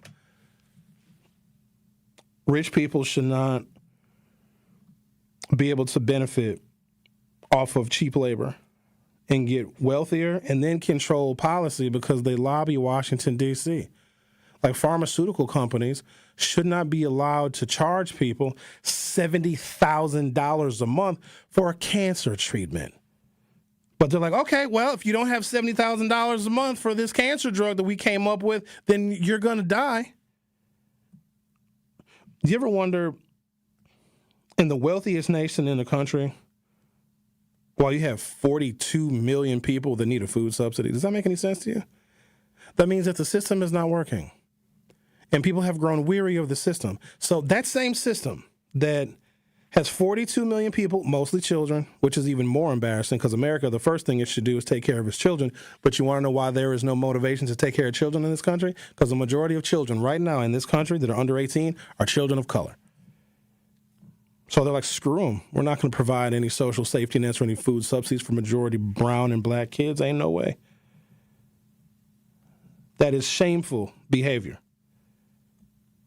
But those that are at the top don't have to worry about anything. You got people that have been laid off from their jobs, cannot eat, and are having their SNAP benefits withheld while the President of the United States tore down half of the White House to build a quote-unquote ballroom being built by a defense contractor, and nobody is saying anything.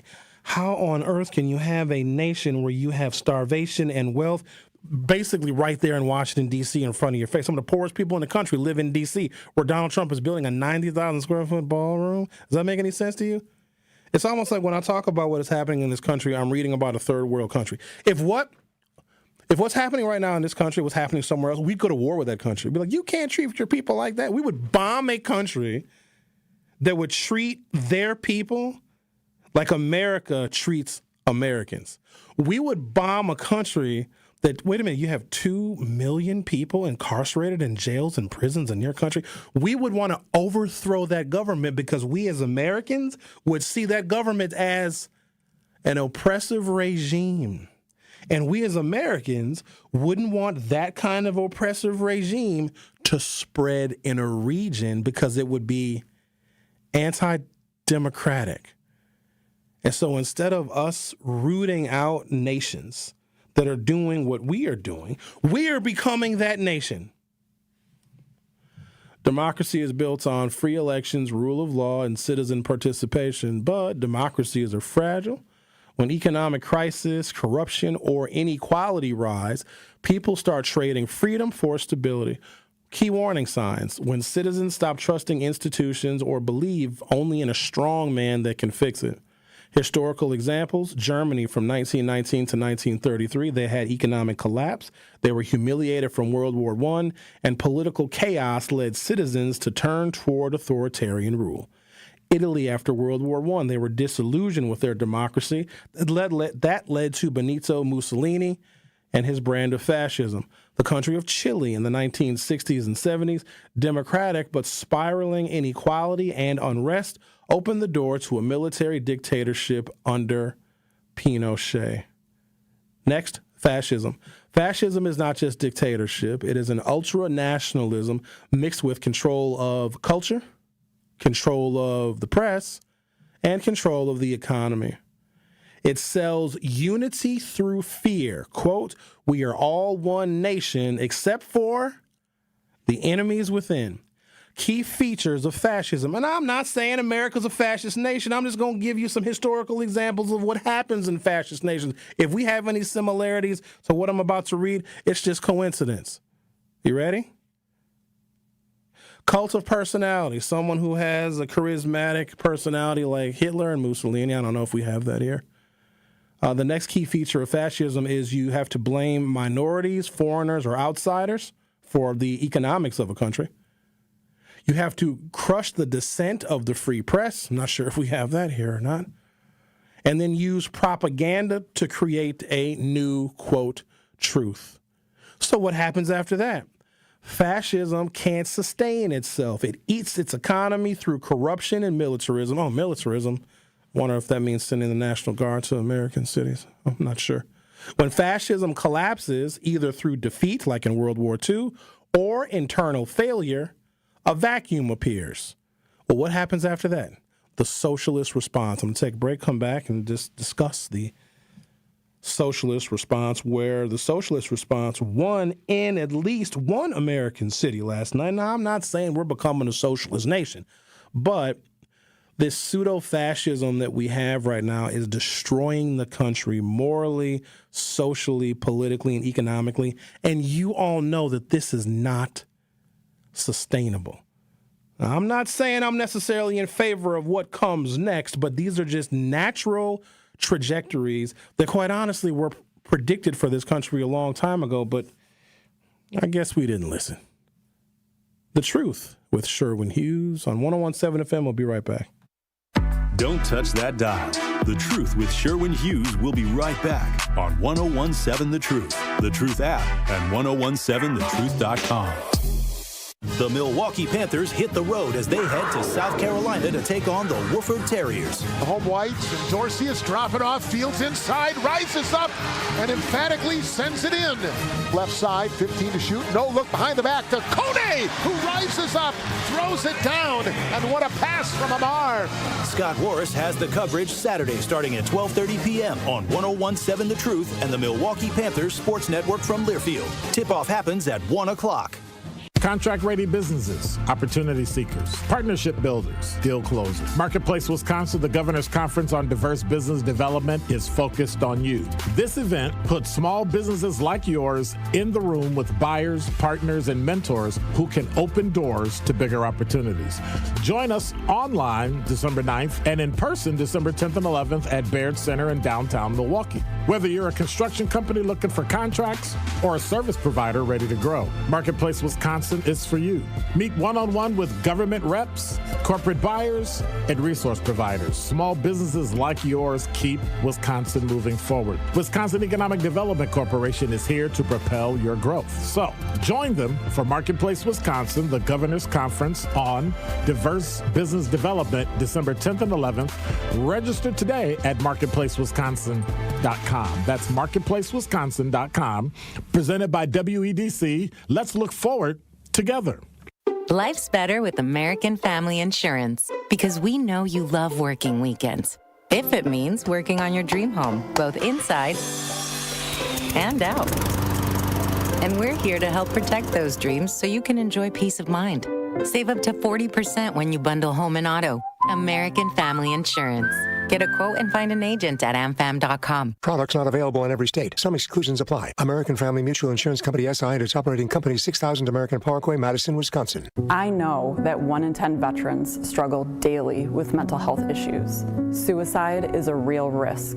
If you or someone you love is struggling today, you are not alone. Support is at reachoutwis.org to find local resources available for you and your loved ones. Reach out today. Paid for by Advancing a Healthier Wisconsin Endowment with support by the Medical College of Wisconsin, the War Memorial Center, and reachoutwis.org. Don't let a trade-in get in the way of the phone you want. Now you can get $1,000 off any phone with no trade-in required, and we'll pay off your current contract when you switch. U.S. Cellular, built for us. Terms apply. Visit uscellular.com for details. Students learn best when they can put their knowledge into action. JA's Stock Market Challenge teaches high school students how to analyze stocks and how current events impact value. Thanks to RSM, our partner that makes this program possible. It's just one of many ways JA brings learning to life. To learn more, visit wisconsin.ja.org. More of The Truth with Sherwin Hughes is next on 1017 The Truth, The Truth app, and 1017thetruth.com.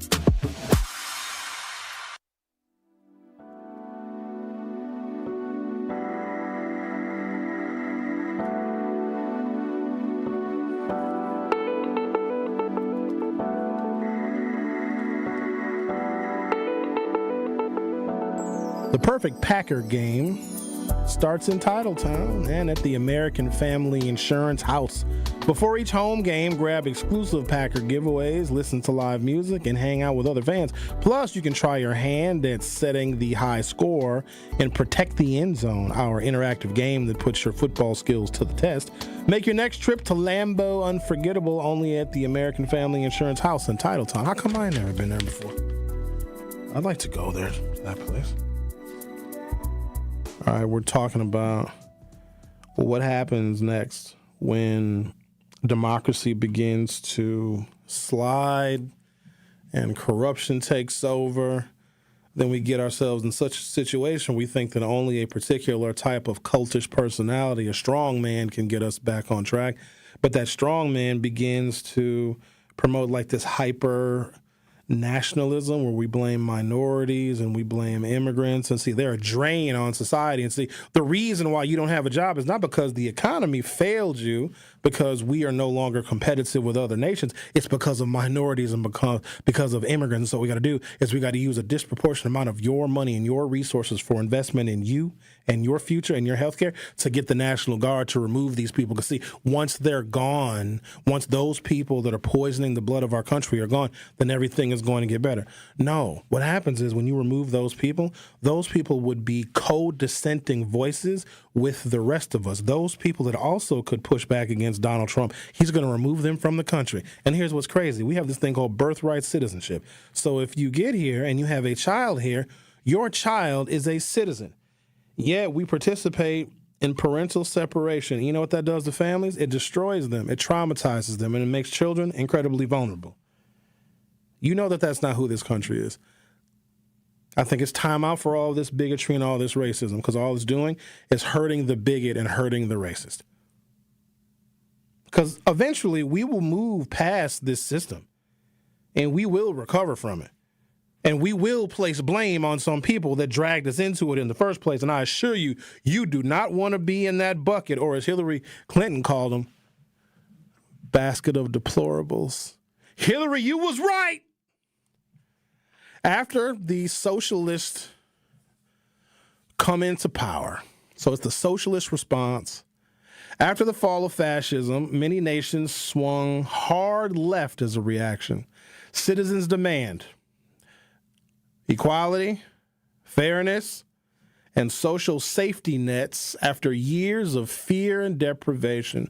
But socialism can go one of two ways. Got to be careful of this one now. Democratic socialism, which is reformed through elections, or authoritarian socialism / communism, revolutionary replacement of the system.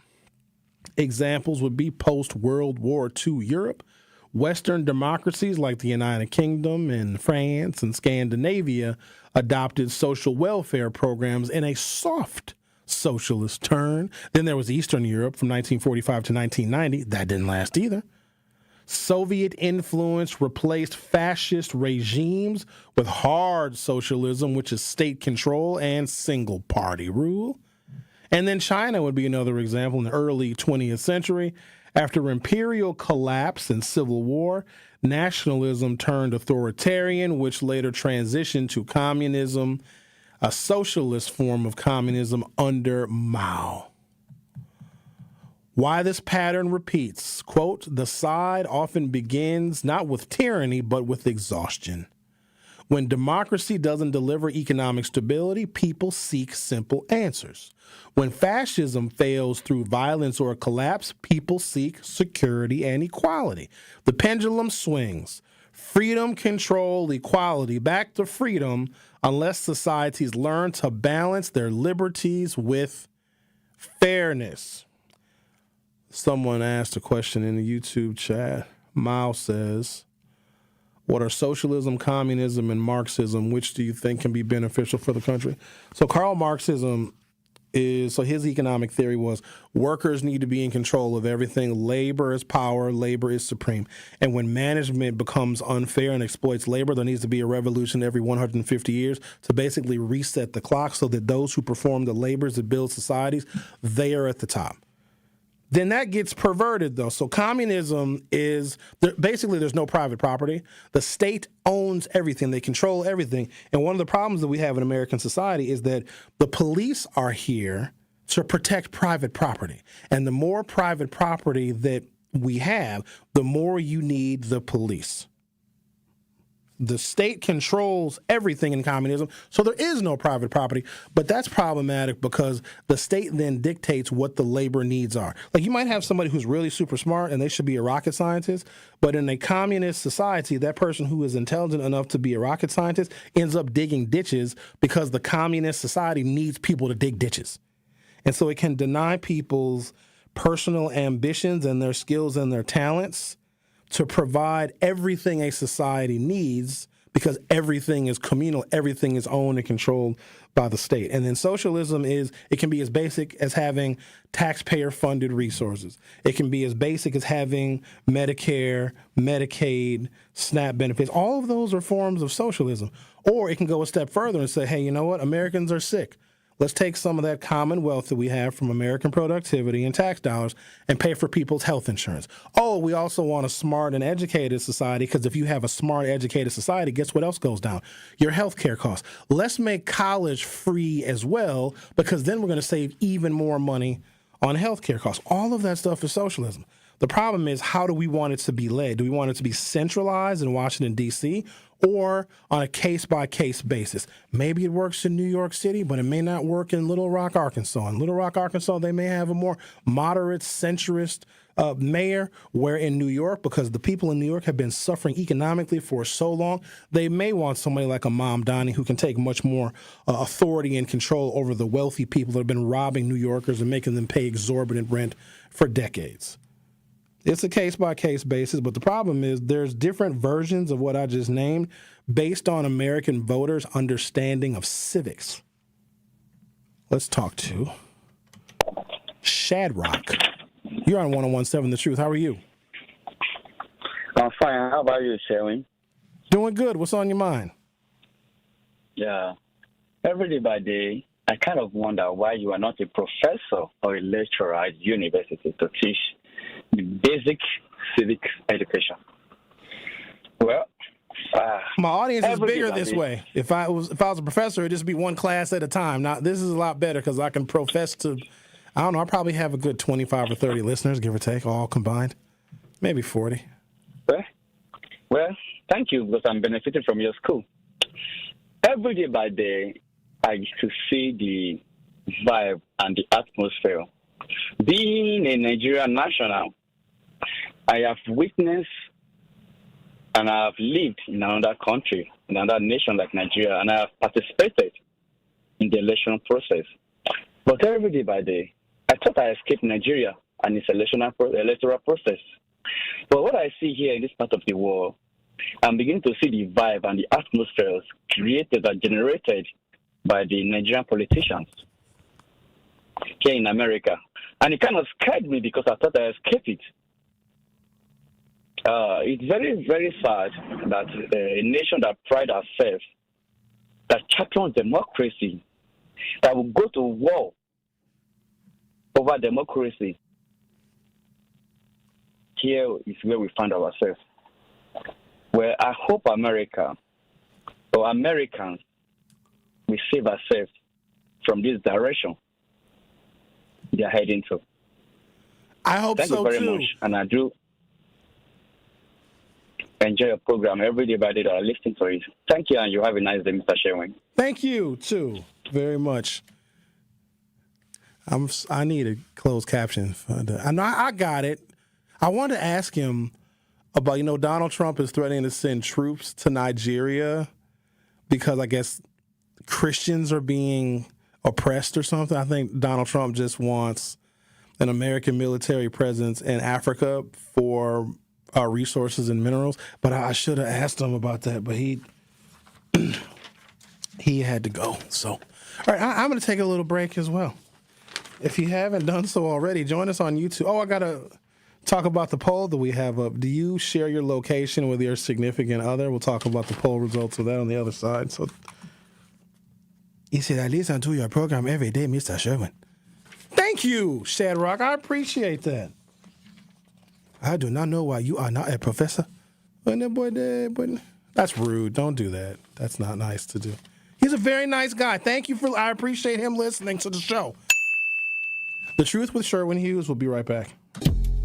More of The Truth with Sherwin Hughes is next on 1017 The Truth, The Truth app, and 1017thetruth.com. Our children deserve a real chance to make it in life, and a good education is a passport to opportunity. At City Ford Collective, we're working to make sure there's a great Milwaukee school for every Milwaukee family, because more good options lead to better outcomes. And who doesn't want that? Together, we can give every child the foundation they need to thrive, and a stronger future for kids means a stronger future for Milwaukee. To learn more about our mission, visit us at cityfordcollective.org. That's cityfordcollective.org. Ready to hit the road in your new car? At Brewery Credit Union, we make it easy with affordable payment options on auto loans designed to fit your budget. Whether it's a brand new ride or the perfect used vehicle, we'll help you get behind the wheel faster. With flexible terms, quick approvals, and personalized service you can trust. Don't wait. Start your journey today. Apply online at brewerycu.com or visit us at Brewery Credit Union.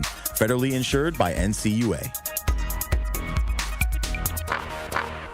So you telling me that you can make lobster tail and crab legs? It will still taste like a lobster tail and crab legs, but they vegan? Let me tell you, and my customers can testify to this. I can make vegan chitlins. Now, come on. I don't know what chitlins taste like because it's been about 40 years since I had them. I love it. But you can do that. My best customers for my vegan chitlins are those people who still eat meat. Download the new 1017 The Truth app now. Milwaukee Black Talk. 1017 The Truth.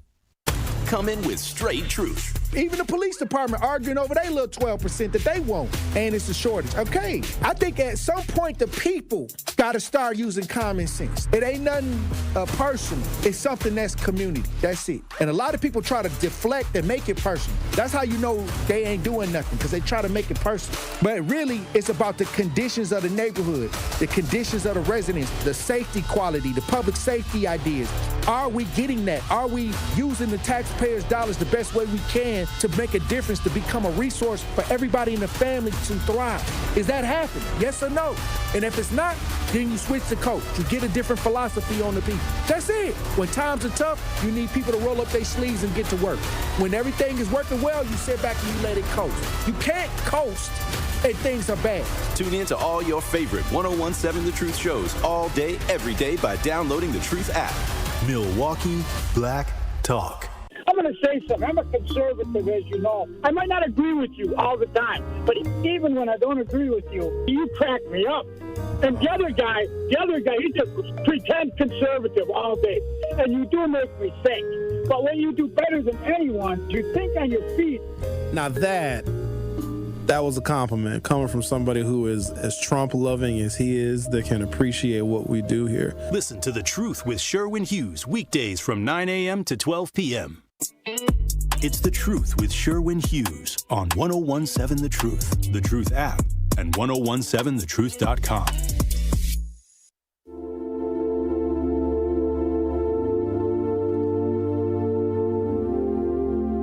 Tune into the award-winning 1017 The Truth's Black Business Give Back Spotlight on Friday at 3:57 p.m. We'll be joined by Rennell Williams, Chief Creative Officer of VYZ. He'll discuss why he launched a clothing and lifestyle brand and what inspires him every day. So again, that is the Black Business Give Back Spotlight with VYZ this Friday at 3:57 p.m. on the award-winning 1017 Les Truth.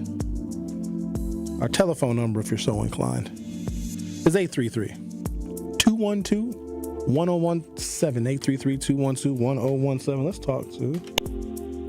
Hello, Linda. How are you today? I am wonderful, Sherwin. All charged up. Good morning, Professor, and good morning to all the beautiful black and white people of 101.7 The Truth. You need to start including Muslims, too, and Asians. And America. You got to include more than the black and the white. It's a bunch of people you missing out on. I'm just, because we're all affected by this racist ideology that has been plaguing society and the world for over how many years, how many centuries? So I'm so charged right now, Sherwin. As an educator, I see a new America birthing. Hello, somebody. We're in the pregnancy stage, but like I said, good-hearted black and white people of America will eradicate racism, racist laws, policies, and practices. That's what I see emerging in its pregnancy stage. Yes, sir. DEI at its finest. America is the greatest country in the world, and everybody loves to come here, live here, thrive here, and we will not tolerate fascism and all of this racist craziness, insanity. Hello, I'm just charged up. I am. Thank you. All right, that's great. I'm glad you're very motivated, Linda. That's all wonderful. There's still a lot of work to do. Yeah. And also the code. It's in its I'm sick of trying to include quote unquote good white people, because who we thought were good white people end up quietly voting for Donald Trump anyway. I think it's going to be the good brown people.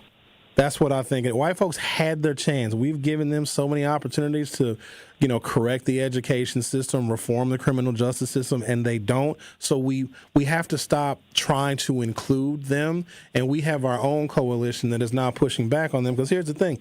They're the shrinking racial group. And I'm not saying that to be mean or condescending, but they're older population-wise. They're having less children, and they are shrinking in number. And one of the reasons why they are all getting so insecure is because people that don't look like them are growing in number. And if you look at the major victories last night, they were either minorities, people of color, Muslims, or women. So we got to stop being so quick like, the good white people. A couple of them. But I think we've given them too many opportunities because they, quite honestly, put us where we are, Linda, for their own self-preservation. Yes. So the people that put us where we are should not be the ones that we include to get us out of it. Right? I'm not looking for the jail warden to free me. He's the one that put me in there. But, Sherwin, we have to say that we've always had white people as allies, even during slavery. We have the Quakers. We have, white politicians and leaders who spoke against abolishing slavery.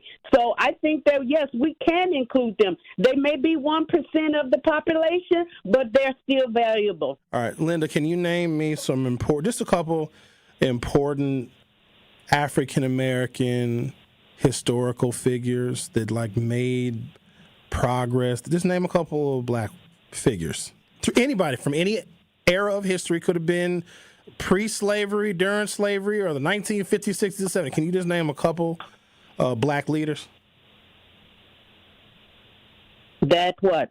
No, just that did anything. It's not a trick question. Just can you name 2 or 3 African-American men or women that were crusaders for freedom? Just name them. Angela Davis. Okay, good. How about another one? Assata Shakur. Oh, beautiful. You got a third? Malcolm. Okay, perfect. Now, name some white people that were also crusaders for our freedom. Name 3 of them. Oh, God. Linda, that's a hard question. No, it's not, Linda. That's my point. It's not a hard question, Professor. No, Yes, it's it not. is. It just takes time because I have to do the research. You were able to recall those black freedom fighters with very little effort. You need to go and look up who the white folks are, and that's what I'm saying. That's what the problem is. If we can't readily name white people that have been crusaders for freedom, then that means we got to stop trying to include them. Right? That's well, what I'm I saying. do think that Gavin Newsom. I think Gavin. Newsom ain't no damn historical figure for black folks. You gonna put him on the same plane as Afeni Shakur? Jane Elliott. Who? Linda. Do you all know that I was just trying to make a point right there? I wasn't trying to embarrass her, but we have to, because here's the thing. When white people are fighting for their cultural heritage or whatever, they don't name black people as helping them, even though we probably have. Barack Obama might have signed some law that makes it easier for Europeans to bring over their adoptive sisters, whatever. That's a black man helping them with something cultural to them. But they don't name Barack Obama in their fight for freedom for their long-lost relatives over in Iceland. We got to stop doing it. I think part of it is if we as black people if we act a certain way and we talk a certain way, and if we're dignified and if we want to be unified with white people, that's not for us to do. It's for them to want to do. But if we can't name any of them that have been on the front lines with us, and here's the thing, I know some. I know many, quite honestly. Historical Caucasians who have risked it all. There's many. But the problem is most black folks can't. And I'm not saying that there's anything wrong with that necessarily, but when we overextend ourselves and say, oh, no, the white people are our allies. Okay, well, cool. Can you name some? Well, you can't. Fair enough. Stop saying they're our damn allies then.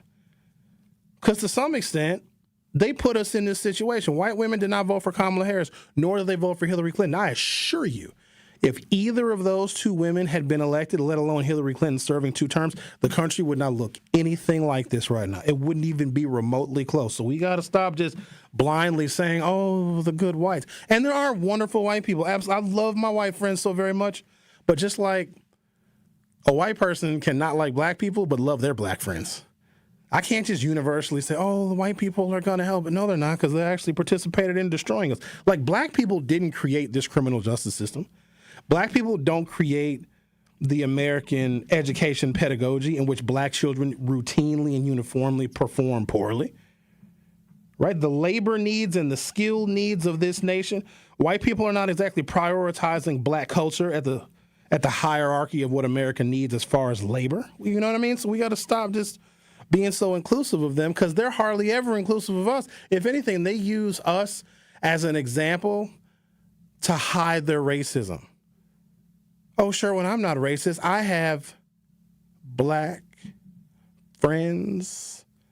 Oh, Sherwin, our company is diverse. Look, we have black employees.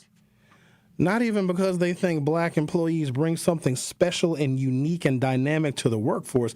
They just want something black to point to so that they can shirk how racist they are in all the other aspects of their lives. And here's the thing. White folks know that. It's an illusion. Just like white supremacy and white nationalism, it's an illusion. Now we come to find out that Emperor has no clothes because he took a shellacking last night electorally. But don't worry, everybody. Everything's going to be fine.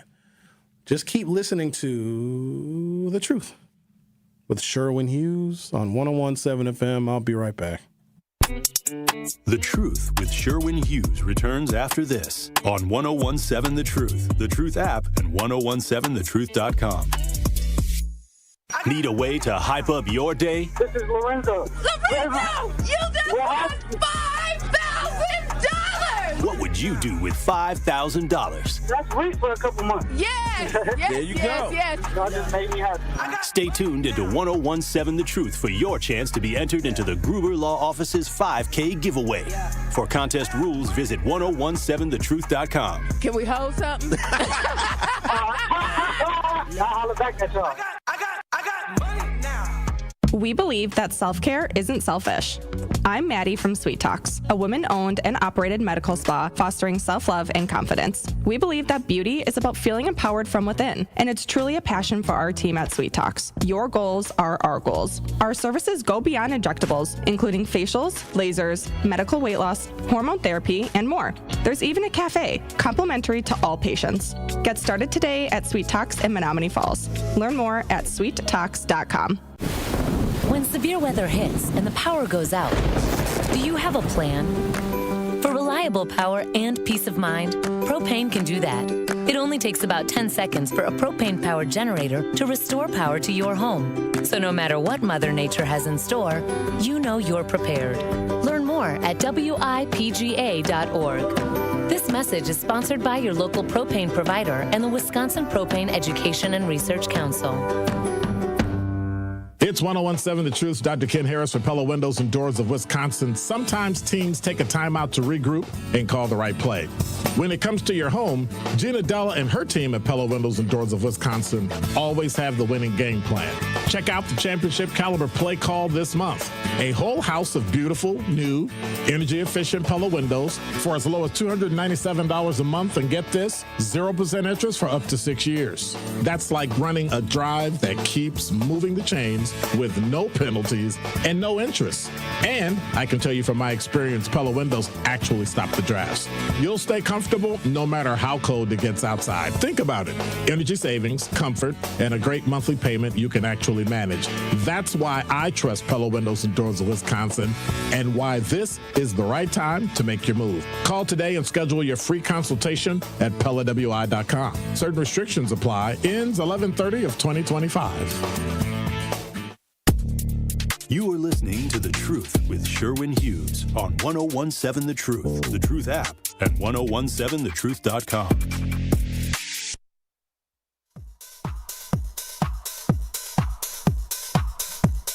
A little Trump ballroom music. It's a big week for Marquette University during College Scholarship Month and the award-winning 101.7 The Truth. During this week, we will highlight the many tuition scholarship opportunities Marquette University offers. And they are geared to attract students from right here in Milwaukee and how they aim to keep college affordable.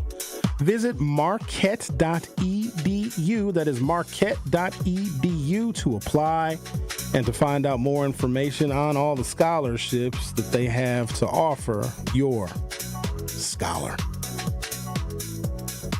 I love my ballroom. I love dancing around it. I want people to know one thing about the ballroom. You cannot wear any underwear when you come into the ballroom. There's no underpants allowed. You don't need them. Free the balls in the ballroom. All right, then. What else we got? What's happening here? I think we covered it all today, right? What else? Zohran Mamdani will be the next mayor of New York City, becoming the first Muslim and person of South Asian descent, as well as the youngest in over a century to hold the position. The future is in our hands, Mamdani declared to a roaring crowd last night at a victory celebration in Brooklyn. My friends, tonight we have toppled a political dynasty. The 34-year-old Ugandan-born Muslim Democratic Socialist whose parents are of Indian descent beat former New York Governor Andrew Cuomo, who ran as an independent, and Republican Curtis Silva in Tuesday's election, according to a race called by the Associated Press. And Andrew Cuomo was the dude that everybody looked to during COVID. Remember his press briefings when Donald Trump was giving none? He was a hero for some, but then he took a very unusual turn and then was endorsed by Donald Trump. Do you know how anti-Trump Cuomo used to be during COVID? Like how mad he was? He gave daily press briefings that were broadcast nationally because Andrew Cuomo was giving people more useful information about COVID and the spread of COVID than the president was.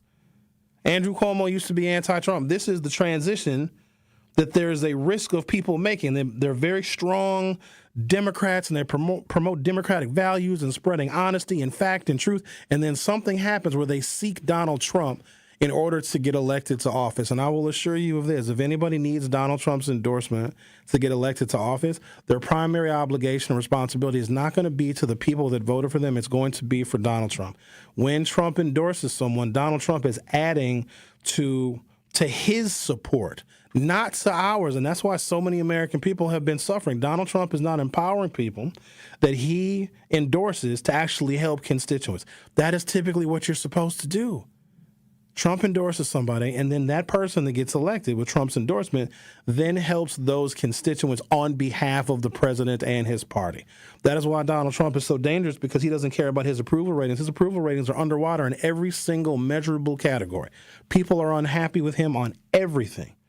On the economy, on tariffs, on DOGE, on immigration policy, on the National Guard. He is underwater on everything. So you have to expect that the Democrats, even with very little effort, are going to be able to win some of these seats. The other good news for Democrats is to beat a Republican, especially a Trump-supporting Republican, now and moving forward, it's going to cost a lot less money. The amount of money that Trump-backed Republicans are going to have to spend in elections is going to be awe-inspiring, because the amount of money that they're going to need to advertise and to do radio ads and TV ads and digital ads and those pre-roll ads when you go to your YouTube video and you got to watch that stupid-ass ad before your YouTube video is going to play.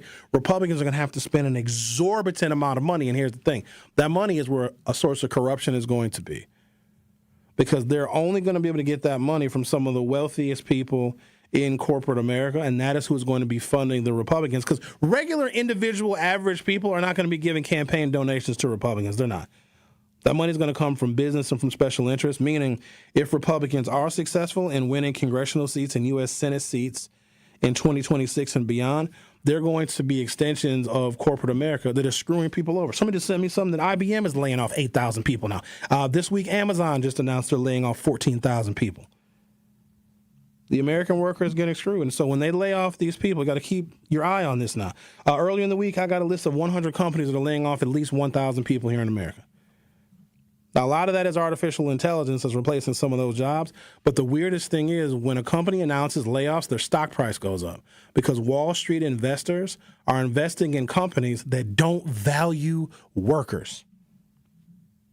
At the same time, our immigrants that we're clearly kicking out of the country, and some of them are either going back to their countries or they're not showing up to work at all.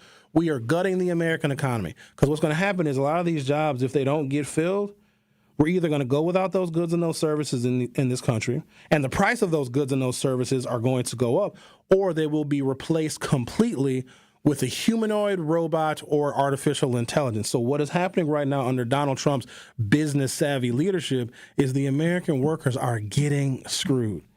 And when people qualify for social benefits, they're not getting those either, because he said he's going to defy 2 court orders and not even pay out half of SNAP benefits.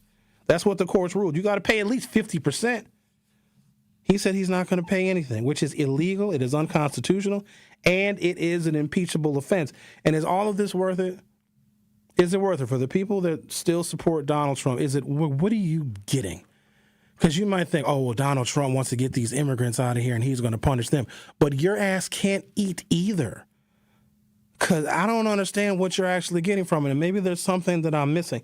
Is the commitment to bigotry so robust and so psychologically crippling on these people that they are willing to starve themselves, lose their jobs, lose their economic opportunities just so somebody else gets kicked out of the country? That sounds a little counterproductive, right? And Trump still has not offered anything to working class people. Literally nothing. How do tariffs help? Well, if there's tariffs on foreign-made goods, then a bunch of American business owners are going to build a bunch of factories here in America. No, they're not, because they'd have to hire Americans. Right now, companies are getting rewarded by laying Americans off. So that was a lie. If there was a company that was planning on building a headquarters in the United States of America, it's not because of Donald Trump's foreign tariffs. It's because of some economic policy they probably received during the Biden administration. So even when he said that tariffs are going to be used to encourage more development in the United States. Trump also changes his mind on the drop of the hat. So you might have a company say, okay, you know what, fine. We'll remove our operations in India or Bangladesh or Vietnam or wherever. Oh, sure, we'll build factories and companies over here because the tariffs are so high. And then Donald Trump, I changed my mind, no more tariffs. And now this company's like, wait a minute, player. We just took out a $10 billion loan to build a factory over here because the tariffs made it unaffordable for us to produce our products overseas. Kidding. You think any Fortune 500 company is going to deal with that? Going to just trust Donald Trump at his word that the tariffs are going to, make it easier for these companies to have factories in America? No, they're not going to build anything. And people are getting hurt. And then eventually the country's going to turn to socialism. Then y'all are going to be mad at that. All I want is for people to maintain their health care. And that is why I think the government needs to remain shut down. I know that's problematic for some people. But why would the Democrats cave now when they kicked Trump's ass last night? It is those Republican senators. And they had breakfast this morning. There was a breakfast where Donald Trump invited the U.S. Senate Republicans for breakfast. I know he cussed all of them out. He is very, very mad at the Republicans because he thinks they need to get tougher. He's just taking out his anger, Trump is, and frustration on those Republicans because they know in order for them to go back to their states and get reelected, there's only one way they can do that. And that's by finally coming around and rejecting Trump. Thank you for listening. I'll see you next time.